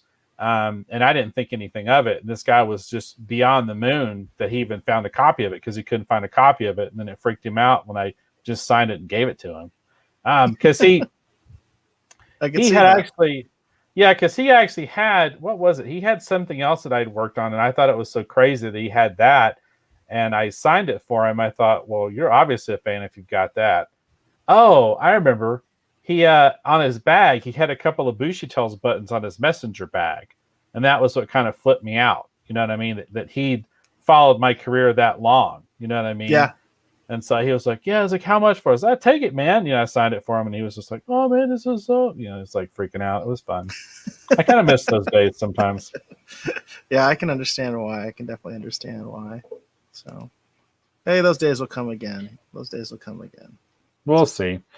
So that's all I have for Collector's Corner myself this week. Not to disappoint anybody, but I just honestly, there's a lot of speculation swirling around a lot of books, but I just don't feel comfortable talking about them because I just don't see where the obvious upside on some of them is at this particular point in time. the way Falcon and Winter Soldier ended. I talked about that last week. I don't see a lot of this stuff that people say is coming is necessarily going to be happening. So I just can't recommend people run out and buy a bunch of books based on speculation and hype that at the end of the day, I'm not even sure is even going to really happen right now. So I'm not going to get too far into that. Next week, we're going to talk about some interesting stuff next week because I want to start looking at trading cards. I want to start looking at specifically on the comic side, like rookie cards, like this card is being this person's rookie card, this card is being this other person's rookie card, and looking at kind of what the values are for it, and maybe making some recommendations on that side. Because I feel like there's a lot of fun, interesting stuff happening on that. And then hopefully eventually here pretty soon, Topps will hopefully announce, their NFT versions, hopefully of the Marvel cards and stuff. So there's a lot of fun stuff to talk about coming up. But for this week's episode, it's just, I don't know. I think Eric summed it up off the air before we started tonight. It just seems like there's not a lot of news going on right now. It's kind of Deadsville as it were. So.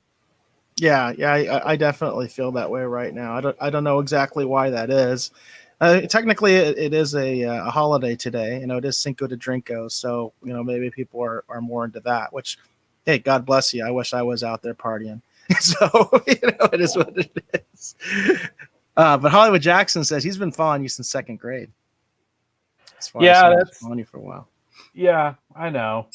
I don't know how to react when you say that, Hollywood, but no, it's just I don't know. Like I said, just like I said, just not a lot of exciting news about stuff kind of coming up that I want to get. Now there is something that is kind of a little pop culture newsery.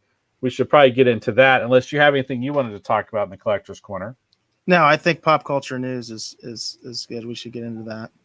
All right, very cool. All right, so here in the pop culture news segment, we like to talk about anything that's happened in the world of pop culture news. Usually something that's caught Eric's interest or it's caught my interest. At the very least, we hope it's something that you will find worthy of discussion. That's what we like to talk about here in the pop culture news. All right, so I do have a couple of things. Eric, if you don't mind, I'm going to go first here with this first one because I don't have a news article to point to for this specifically.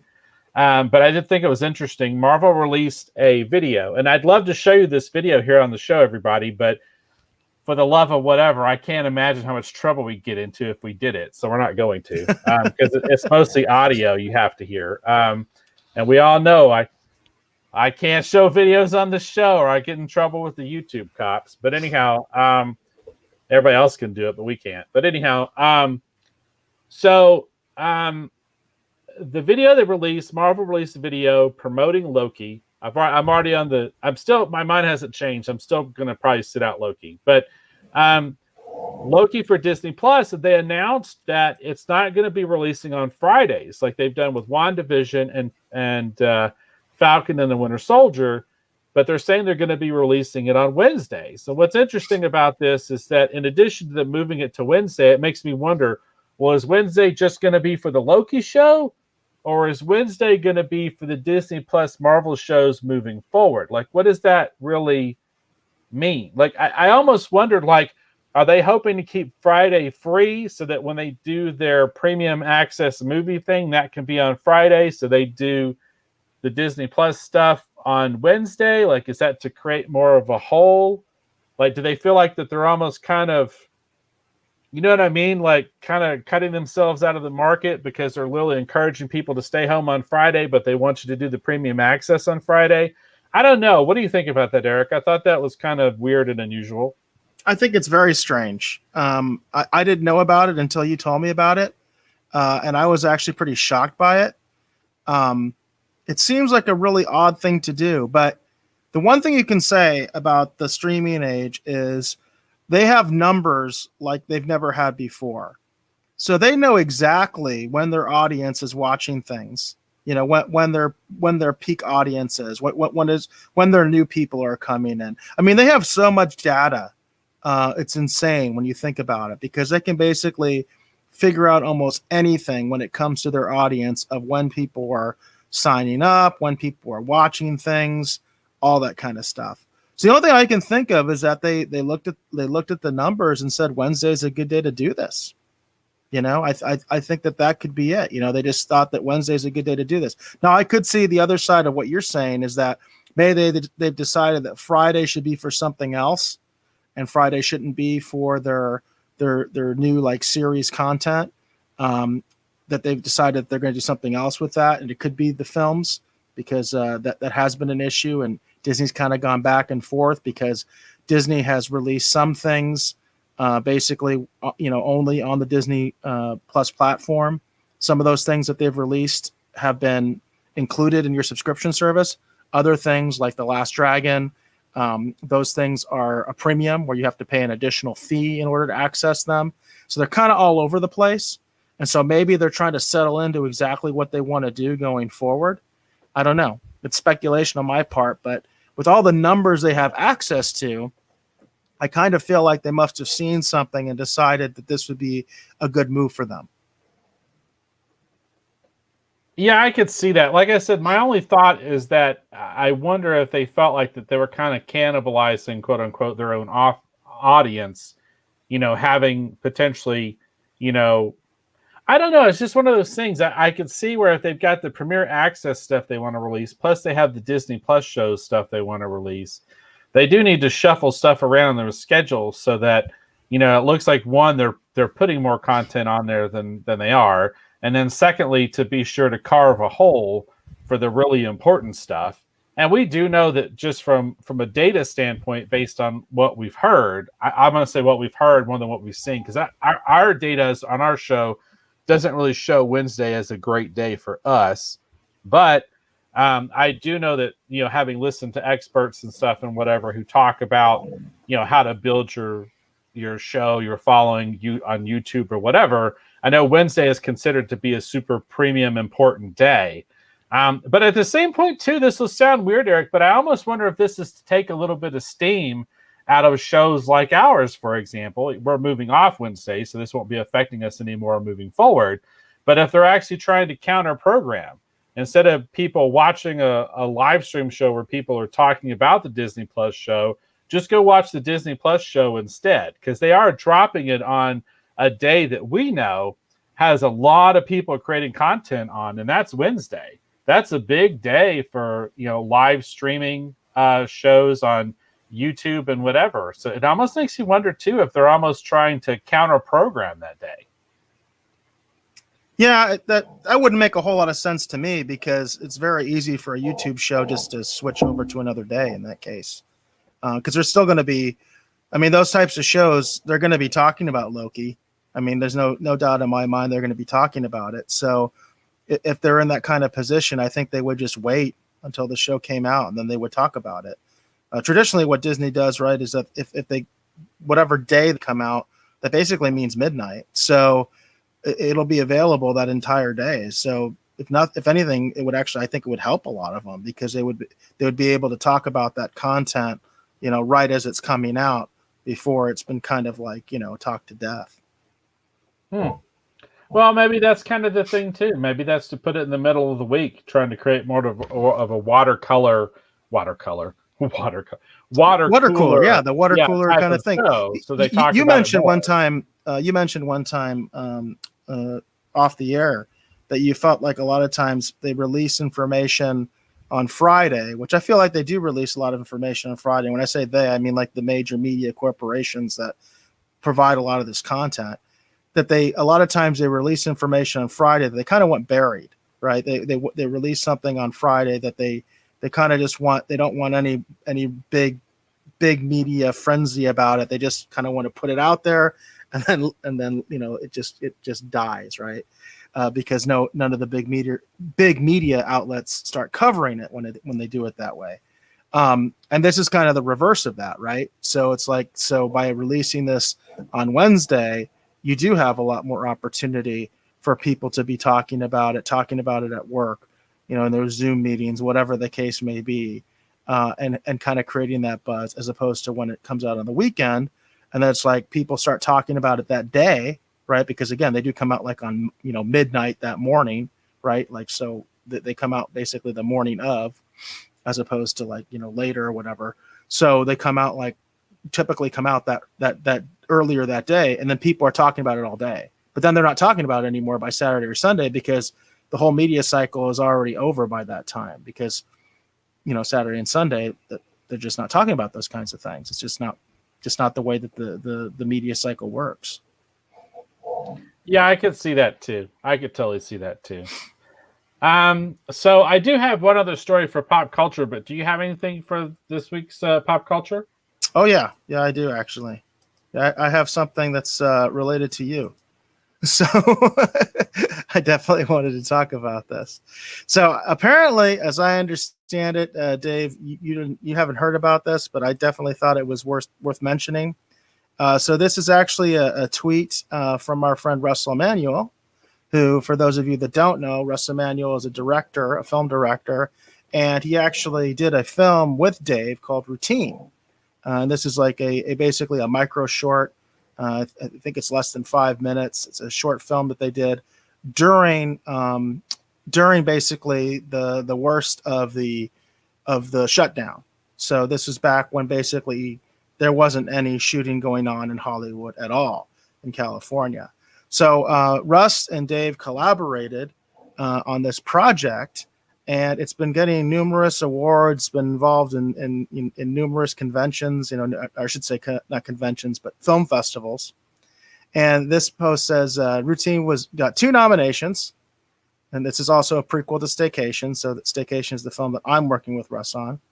And it was nominated at the Viz Film Fest, that's VIZ Film Fest, for Best Short Animation. I'll say that again, Best Short Animation. So they took the work that you did, Dave, on this film, and Dave is basically the person most responsible for this, along with the editor. The editor would also have a great deal of responsibility for this, the way that this was presented. But they actually put you in an animation category because of your artwork, and I thought that was kind of neat. Yeah, that is pretty cool. I think actually this is the second time that the animation has been kind of called out. Oh, I didn't know that. Yeah, I think it's actually the second time because the animated sequence in the film was actually nominated for some kind of a European and a European film festival too. Well, that's really cool. That's really neat. As always, it's nice to have anyone recognize your work and say nice things. And I'm very proud of the work that was done on Routine. I still have yet to see it, which I know sounds really bad, but I haven't had a chance to see it yet. But I know from having seen the photos and having talked to Russ and then one of my jobs in working on the animation side was to expand the story. That's the whole point of it. And I like the fact that it's helping people to connect with the story. And that's the big thing, because it's weird because as a comic book artist, you don't typically, you might do something that might help and inspire something that might lead to a film, right? But it's definitely a different medium, and it's a different kind of thing. I know for me personally, the thing that's really cool is it would be nice to, maybe sometime down the road, have this kind of thrown out in a conversation of, fun animated sequences when you start looking at, my favorites are still where they just showed just the comic book art just in general. Like I love Return of Swamp Thing because they show all these really great comic book covers as they play Creedence Clearwater's Born on a Bayou. Like I love that opening sequence. I love, the Flash Gordon 80s movie where, they have the really awesome Alex Raymond artwork with the Queen, Flash Gordon song. Like that stuff's kind of fun. So it's just kind of neat to know that, in the world of film now, there's a sequence where there's a fun song that's tied into music I created, and it kind of helps to tell a story. That's just really kind of cool. Just on the surface of it, I just think that's really kind of fun. So it's nice that people are enjoying it and that they feel like it's worthy of, highlighting and acknowledging it. And along those lines, I want to acknowledge Russ for giving me the opportunity. It was just kind of fun to work on. And I want to highlight you, Eric. I mean, you're responsible for all this. I mean, if you hadn't initially, put, Russ and I together on Occupants with you and kind of made these connections and helped to kind of get this whole ball rolling, I would have never had this opportunity in the first place. So, anything that helps to bring attention to what we're all doing as independent creators is a great thing, and at the end of the day, that's one of the purposes of what Retro Rogues Live was always supposed to be about is to highlight fun independent projects, in addition to everything else. And, trying to create a little bit more awareness for, not only what we're doing, but also what, our friends, and our other fellow professionals who we respect, who are doing good work are doing. So this is really cool. Yeah, and it's very much in line with the new format. I do want to highlight a lot more independent work. I do want to highlight a lot of more like people's crowdfunders. There's one that I'm aware of right now that I'm probably going to highlight on one of my first news segments because we will be doing news along with the main focus of each of the episodes, which again, one will be basically like a retro review, probably of a film or television show. And then the other one will focus on Collector's Corner, but both segments will still have like either pop culture news or streaming segments, depending on what's going on. And we're hoping to have more coverage over the week so we can be a little bit more topical. But at the same time, I do want to highlight a lot more independent stuff. And I do want to mention that one of the great things about Dave's work on this particular film is that it is in a lot of ways very experimental because they were so limited in their ability to actually film at a location. For one thing, they basically only had one location that they could film at, which is basically the director's apartment. And they were also limited with the actor. They can only use one actor. So in order to tell the story, they really had to use that artwork. And I think that's one of the reasons it's being recognized, because it's not just like when you watch an end of a Marvel movie or TV show for that matter, and they'll have some fun animation or artwork at the end credits. That's just kind of fun and neat. No, this isn't just fun and neat. This actually is what helps tell the story. So that's, I think, one of the reasons also that it's been recognized. So it's truly like an experimental film and a lot of fun. Well, that's very cool. Very cool. I do have one more thing actually for pop culture. It wasn't necessarily something I was going to bring up, but when we were kind of getting ready for the show, Eric and I were talking about it, and we thought it'd be interesting to discuss. It's definitely news, you know what I mean? And it's kind of a little streaming warish, you know what I mean, at the same time. But this is coming from the Hollywood Reporter. This story actually broke today. This is by Kim Masters, and it says, Warner Brothers film chairman Toby Emmerich floated for a new job. This says, as the studio navigates its day and date HBO Max plan with talent, David Geffen pitches the exec to Netflix. All right, so I'm going to read just a little bit about this. If you want to read more about it, as always, I encourage you to go to the Hollywood Reporter and actually check this story out for yourself. So we're just going to give this just a little bit, and then we'll discuss it just briefly. With 18 months left on his contract, is Warner's film studio chairman Toby Emmerich exploring job opportunities? While it is far from clear that Emmerich will leave the studio after more than 20 years, sources tell the Hollywood Reporter that David Geffen in recent weeks placed a call to Netflix co-CEO Ted Sarandos to inquire whether there might be a possible role for Emmerich at Netflix. Geffen, 78, and Emmerich, 58, were both guests at a January dinner hosted by music mogul Jimmy, I guess it's Iovine. Again, apologies to anyone if I'm pronouncing your names incorrectly. It's not intentional. It's just I don't know how to pronounce your name. Emmerich started out in the music world and worked at Atlantic Records from 1987 to 1992. Geffen had credited Atlantic co-founder Ahmet Ertegun with giving him a start in the record business. Sources close to Emmerich say he had no knowledge of Geffen making any calls on his behalf. Others with knowledge of the situation say top Netflix executives did not see a place for Emmerich at the streamer. A source close to Sarandos said no call was placed to him, and there was no discussion about a position. A Netflix spokesman declined to comment. Now, what I'm hearing is that this did go down, and there was basically it looks like they're trying, that basically Toby Emmerich's done. His time is done at Warner Brothers. He's wanting to move on. He's trying to find somewhere else to go. Netflix would be a pretty nice coup, right? Pretty nice feather in the hat. And Netflix said, no, thank you. So it's kind of interesting because I've seen some different things where it seems like that he might have had an important hand in doing this day and date with the HBO Max, right? Like that was, partially, he had a hand in that. It's just curious. It's just curious because normally it seems like the Hollywood execs, they don't really feel the sting about, when they make, maybe not necessarily the best call on something. You know what I mean? But it's curious about this. I mean, what do you think about this, Eric?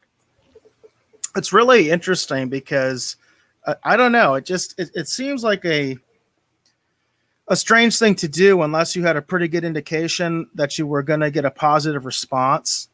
So it feels like he kind of like really misread the situation that he was in, which is really kind of odd to see with somebody with that kind of that's been in the industry for so long. And then the fact that it got leaked, that somebody decided to kind of throw him under the bus and basically, say that, yeah, he was looking for a job and they didn't want him. It's an odd story. It really is.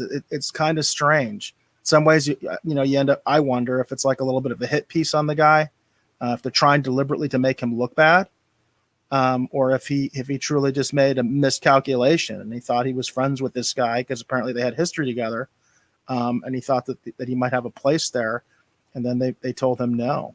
Who knows? It could be either way. I could definitely see Netflix feeling that they would gain by making an executive associated with HBO Max look bad. I mean, I could totally see that. Right. I could totally see them doing that. I don't have any reason to believe that Netflix is some benign organization that plays by any set of rules. When it comes to that sort of thing, he could have been set up. Straight up, he could have been set up. This guy could have put feelers out there that made it kind of sound like he had a place there. And he's like, hey, I've got somebody I know there, and I'm hearing that I'm welcome there, and I'm going to, put the inquiry out, officially. And I said no. And there was never any intention to actually have him involved because the whole intention was just to make him look bad and thus make HBO Max look bad. So who knows? It seems like, again, if that's not the scenario, it seems like a really bad miscalculation on his part by somebody who should know better. Yeah, I just thought it was interesting. Like I said, it was just like, it's weird because we don't really do show prep per se, you know what I mean? But we have our conversations before we go on the air, and a lot of times I'll float things, to Eric. It's like, well, I don't know if this is necessarily worth talking about, but there was this, and there was this other thing, and then sometimes Eric goes, no, that's worth talking about. So that's why we're kind of addressing this in particular, because it is kind of a weird, curious thing. You know what I mean? That this guy, just was, his time at, Warner's is coming to an end. And a lot of times with the Hollywood exec, people like this gentleman here, I mean, that, something comes to an end and all of a sudden they wind up in this really amazing, awesome, super thing. It's like, wow, that's cool. How did he get that's what, and it seems like that, it's just always, wine and roses, right? So I just thought it was kind of an interesting thing that, Netflix is like, no, we're good. Yeah, that is a really interesting thing. Again, you can look at it either way. I think either he miscalculated horribly, or he got set up.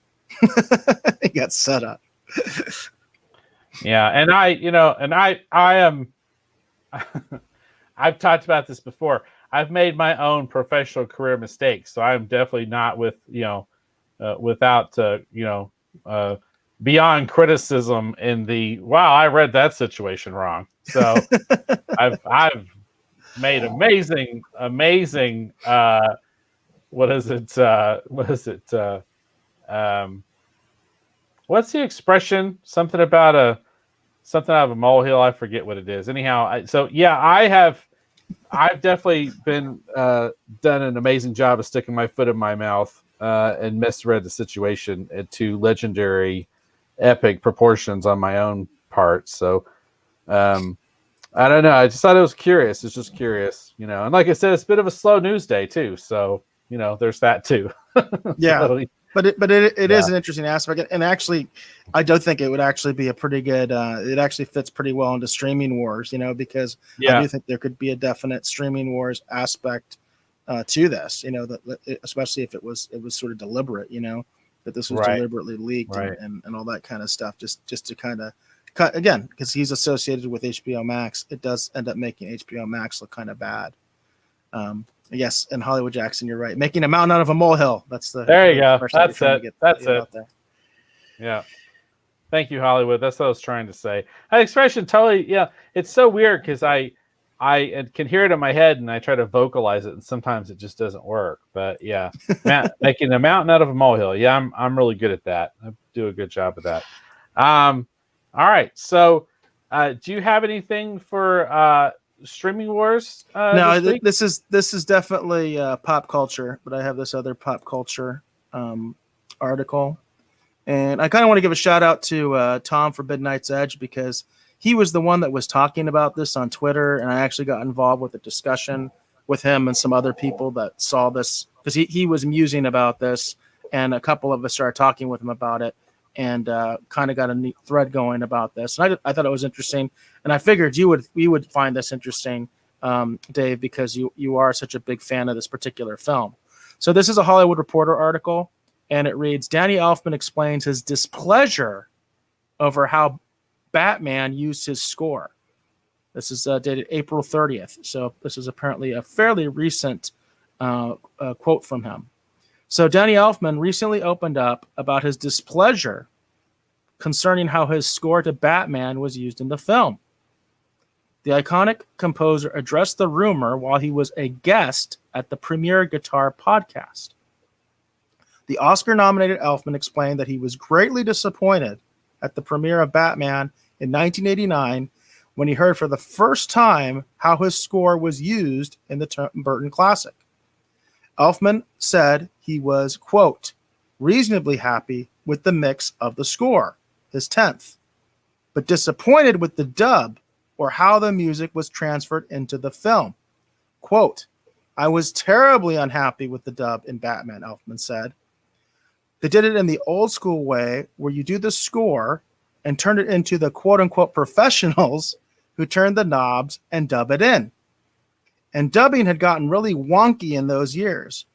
We recorded multi-channel recording on 3 channels, right, center, and left. And basically, they took the center channel out of the music completely. Elfman said this was done so there was more room for sound effects. He said it didn't have any care put into it. I've had many scores play in big action scenes that really propelled the scene. And in the end of the Batman dub, I realized I could have had the orchestra play anything. I could have scored the film with some percussion, a harmonica, and a banjo, because all you hear are some percussion hits and the big moments, but you can't really hear what the orchestra is doing. He went on to say, this is my first lesson in how so-called professionals can take a score and the soundtrack to a movie and just do their thing in a very non-committal way that is the easiest for them. Plunk it off to the side and just get the dialogue. So I'm really curious if you had heard about this rumor before, Dave, because I know you were a huge fan of the Michael Keaton, Tim Burton Batman movie, and I didn't know this was a thing, but apparently this has been circulating since the movie came out, that Danny Elfman was very upset about how his score was treated. And I'm curious if you'd even heard about this before. Well, here's kind of the deal. Isn't this the age-old debate, though, between the score and the sound effects people? Like, I feel like that, like, this has been this thing that's been going on since forever, it seems like. There's a lot of... it's just one of those things. It's like you hear this from a lot of different kind of places. There's it's going to sound weird, but I'll pull out the Dolph Lundgren Punisher movie, for example. The Dolph Lundgren Punisher score that was released many years ago has a really kind of cool supplementary portion to it. And it's actually the director of the film, the guy who scored the film, and then the person who is the executive who helped put this project together. In context of, sorry, I just coughed. In context of the score vis-a-vis the film, right? And it's interesting to hear them talk, and they talk about the idea about trying to carve out space for the score, but then also have room for the sound effects. And I know also for a little while there, I've been listening to, I can't remember the name of it now, but it was a podcast about scoring movies. And they talked about this thing. It's just like this age-old battle between the people who do the sound effects and the people who do the score. And it's just this never-ending battle. And then as far as addressing Danny Elfman's concern about being in a creative endeavor, and you trust your collaborative partners to bring their A game, and then they take the short way out just to get the project out the other side and just get it completed and get on to the next thing. Well, that's kind of the nature sometimes, unfortunately, of how sometimes these collaborative, partnerships go. You know what I mean? A lot of this work, you're basically paid by the piece, right? I mean, not in this particular instance. But you understand what I'm saying? Like, it's sort of like, let me get my part done on this so I can get on to the next thing, because you're trying to make a living and trying to pay your bills. So I understand his complaint, and I think it's unfortunate. But I'm going to be honest with you. I, as a moviegoer, have never felt like that Danny Elfman's music was disserved in the film. I feel like that his music is so much a part of this film and creates a mood and a tone and helps to kind of shape a world that I've never really felt like that I've missed anything from the music portion of Batman 89. Like, a matter of fact, I feel like sometimes, just like we were talking with Mortal Kombat, like, you almost can't separate the music from this movie. It's so specific to this world. I mean, you tell me, Eric. I mean, what do you think? Well, I'd never heard this rumor before. I'd never heard about this. This apparently has been something that's been circulating pretty much from day one, that Elfman was very upset. And I consider it an iconic soundtrack. I consider it one of the best soundtracks out there. I think it was done really, really well. But at the same time, it makes me want to go back and watch the film and listen and really listen, and to see if I can detect what it is that he's upset about. Because sometimes I don't watch a film with a critical ear. So, I mean, that because you're more into what's going on with the action or the plot or all sorts of things. There's a lot going on in this particular movie. It's because it's really, really well done. It's iconic. So it does make me want to go back and check it out. But one of the things that happened when I was discussing that on the thread is people were pointing out, well, like, which version? Like, one guy was telling me the 4K version sucks. He said, actually, it's the sound effects, the sound design that's terrible, not the score. I was like, really? It's like, oh, because I don't have access to the 4K version. And, then people were talking about, well, what about this version and that version? And it is kind of funny to think about that, because they do change. So you have the theatrical version, however that was, when it actually came out in the movie theater. But then you're also going to have the VHS version, which I kind of wanted to play with that with them, but I decided I'm not going to go there. But it's like, the VHS version is probably a little bit different, the way the sound works on that. Then there's a DVD version, and there's been probably multiple DVD versions, including like special editions and all that kind of stuff. Then you start getting into Blu-ray. You see how that goes? It gets kind of weird. So it almost gets to the point that, well, can you even get like the theatrical version to figure out what it is that Danny Elfman's talking about? I wonder if you actually can. I almost feel like you would have to get like the Laserdisc version or something like that in order to get it as close as possible to what it actually would have been like in the theater.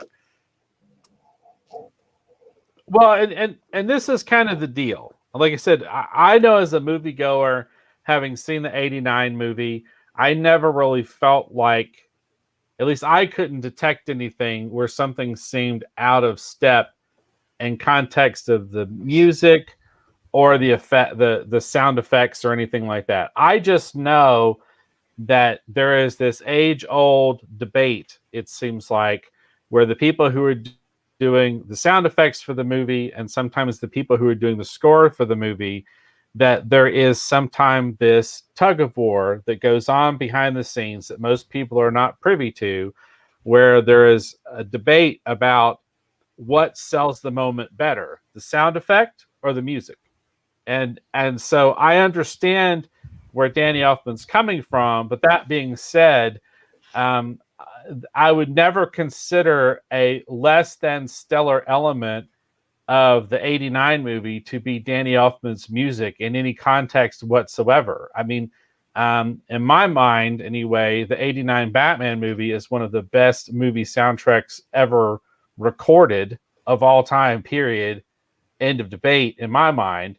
And matter of fact, it's and like I said, the biggest problem I feel like with the '89, Elfman score is that it is so synonymous with this film that even though Danny Elfman has created great music for other movies, sometimes it's so his sound is so specific at times that I almost sometimes feel like that it's almost like, well, this could have been from the '89. You know what I mean? It's like it's too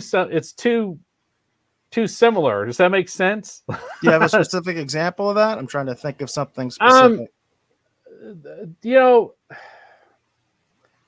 it's hard to be really specific. I think the one that makes the least amount of sense is that, for example, like for example, Danny Elfman did the score for the Planet of the Apes movies. Okay. And this is going to be the farthest reach. Okay. But I know that sometimes when I listen to his score from Planet of the Apes, it's kind of weird that even though it's supposed to be distinctive and unique and separate from the '89 Batman film, I can still hear shades of that, you know. And it's a weird, stupid comment, and it's not really a very well thought out criticism. And I don't mean it as a criticism at all. I'm just saying it's just when I think of Elfman's score with the '89 movie, it's so specific and so iconic and so epic that I feel like sometimes, in my mind anyway, I'm hearing it in his other scores when sometimes I shouldn't. Does that make Interesting. sense? Yeah. And Yeah, it's that's interesting. probably just me. That's probably just me, but I would never consider anything in the '89 Batman movie, as far as Elfman's music is concerned, to be less than amazing and stellar. So, Yeah, and as Jackie says, and thanks for making a comment, Jackie. He says, I love the music I love the music of these films, and I don't think any of us debate that. I think we all think the music is great. I think the issue that Elfman had was that he didn't feel that the mix was done properly. That's really what it comes down to. He felt that key parts of his music are not heard the way that he would like them to have been heard, just basically due to the sound mix. Because I think everybody agrees that it's a fantastic soundtrack. I definitely actually do want to take a listen to it, and a watch and listen with, like I said, with a more critical ear. But again, the thing that I wonder is like, well, what version am I going to be watching? Because I probably would watch on HBO Max, and like, who the hell knows what version that is? They might have done a whole new remaster for that, for all I know. and again, like I said, I can understand where he's coming from too, because I have worked on books. I'm not going to say which one, but in my mind, there's one in particular where I know that Scott Clark, who I was working with at the time, that we killed ourselves. We turned in some amazing pages over a weekend. I mean, killed ourselves trying to get this book done. And then I get the comp copy in the mail, and I open it up and I look at it. I'm like, what the hell is this? Like, and the colors are not at all what I saw in my mind's eye. And when I'm looking at the page, I'm seeing someone who maybe is phoning it in from across the street, just trying to get a check. You know what I mean?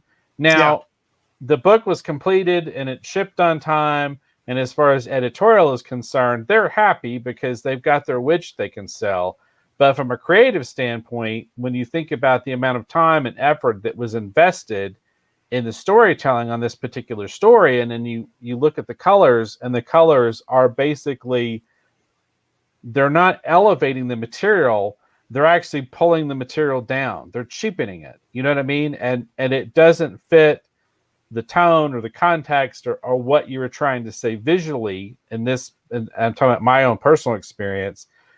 And it's painful, so I understand what Danny Elfman is saying, because, when someone is just kind of phoning it in to get the job done, it's never good for anyone, because you hope that you can trust your collaborative partner to bring their best to the game. Again, the goal hopefully is for each contribution to a film, to a storytelling endeavor or comic book, it doesn't matter what it is.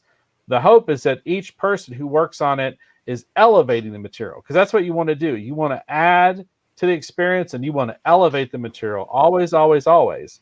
And so when someone basically phones it in, it basically cheapens everyone else's contribution. So I understand what he's saying. But like I said, again, to my own untrained ear, I would never consider anything that Danny Elfman contributed to the '89 Batman movie less than the work of almost sheer genius in my mind. Right. Yeah, I hear you there. All right. Well, unless you have anything else you want to add, Eric, I think that might be good for tonight. Yeah, I think I'm good to go. All right. Very cool. Again, just a programming note for anyone who's joined us later who's not aware. This is going to be our last Wednesday Retro Rogues Live for the foreseeable future. We are going to be moving the show. Again, we are moving the show. The live show is going to now be on Thursdays, where we're primarily going to be focusing on Collector's Corner. Again, Collector's Corner, we're going to be talking about, trading cards, comic books, action figures, maybe even video games, any of those things that we like to collect. That's what we're going to be focusing on Thursday. And again, that is going to be 7 p.m. And is that going to be Mountain Standard, or what time zone is that? Yeah, it's Mountain Standard is the same as Pacific right now. So Pacific, there's more people in that time zone. So we'll go with Pacific. So we're going to be doing 7 p.m. on Thursdays. The shows will be a little bit shorter as well. But again, if people want to talk, we're happy to talk with you and put your comments up on the screen. We want to know what you think. And then the second show, because we're now going to be doing 2 shows instead of 1, the second show is going to be on Sundays. And then that's going to be like in the afternoon, right, Eric? Yeah, it's going to be sort of like more of a matinee. So that'll be a noon show on Sundays. And we'll be focusing mostly on retro reviews, primarily television shows and movies. We might throw in something modern, every once in a while there, but we definitely want to focus more on legacy content on Sundays. And another point of the focus of the show moving forward, we are going to try and highlight independent projects more. And we are also going to continue our coverage of pop culture news as well as streaming wars news as we have stories that kind of fit those particular sort of niches in terms of, reporting on them anyway. But again, this is going to be the last Wednesday show for the foreseeable future. We're hoping that you will venture over and check out what we're doing on Thursday nights, and also hopefully joining us on Sunday afternoon, and hopefully continue to follow along and enjoy what we're doing here on the Retro Rogues Live. So I want to thank you again for watching the show. Again, my name is Dave Beatty. I have been one of your hosts. I showed them off earlier, but if you want to check them out, definitely venture over to Kirby Tees and see what we have to offer over there. Again, we've got some brand new t-shirt designs available over there on Kirby Tees. We've got 2 new Retro Rogues design. We've got the spoiler design. We also have the What This Show Needs Is More Picard. And I'm not done with the taglines. We're going to get some more shirts. Those are just the first 2. And then again, too, we also have some brand new designs. We've got the Cyber Samurai Red, the Cyber Samurai Blue, and also we still have available Brains Are Magic by Sarah Aerosmith. We also have the Skeletor collaboration between myself and the Janimal. And again, one of the Retro Rogue shirts we have available is a collaboration between James Stone and myself. So really, really fun stuff there to check out. And we hope that you'll hopefully go over there and consider purchasing a Retro Rogues Live t-shirt and supporting what we're doing here on the Retro Rogues Live. We graciously appreciate your support. And again, that's kirbytees.com That's KIRBYTS.com. Eric, please tell the folks, hopefully watching and listening at home, where they can learn more about you on the interwebs. Well, I'm most active on Twitter. You can find me at basegod14 at BASSGOD14. My DMs are open, so you can always send me a direct message, or you can just comment on one of the threads that I put out there. I do always have a link to the show pinned up there, so you can always comment there, and I'll respond back to you as soon as I can. That's also the official Twitch is also BaseGod14, and also the official YouTube is BaseGod14. So if you comment on those platforms, more likely than not, I will be the one that's responding to you. And we are always looking for suggestions, especially with the new format. If you have something that you want us to look into, whether it be a collectible, that could be a comic book, that could be action figures, that could be video games, that could be trading cards, it could be any of that kind of pop culture goodness when it comes to collecting. You want us to look into something or hearing something, we definitely want to be able to address it for you, so let us know. That also goes for any sort of pop culture news items that you want to discuss. Let us know if you have any leads, you heard any rumors. We'd love to hear it. And then, of course, if you want to recommend something for us to review, like we'll probably look into that Big Trouble with Little China, maybe see if we can review that. As of right now, it looks like our first retro review is going to be the pilot for Babylon 5. We're going to be doing some Babylon 5 reviews. But we're always open to your suggestions of things that you think that we might want to check out. And the new format does begin on Thursday the 13th. So we're taking our regular time off, because normally we would be doing our show on the 12th. We will not be doing a show on the 12th. We will not be doing shows on Wednesdays for the foreseeable future. We'll start the new format on Thursday the 13th. And that'll be with a collector's corner segment of Streaming Wars, as it comes to us, hopefully being a little more topical now with having a show 2 days a week instead of just one. And we do anticipate those being much shorter shows also, by the way. That's part of the idea as well, is to be a little bit shorter. All right. So thank you, everybody who commented. We really appreciate it. Hollywood Jackson, you're much too kind. He says, great show, guys. And with that, we will leave him with the last word.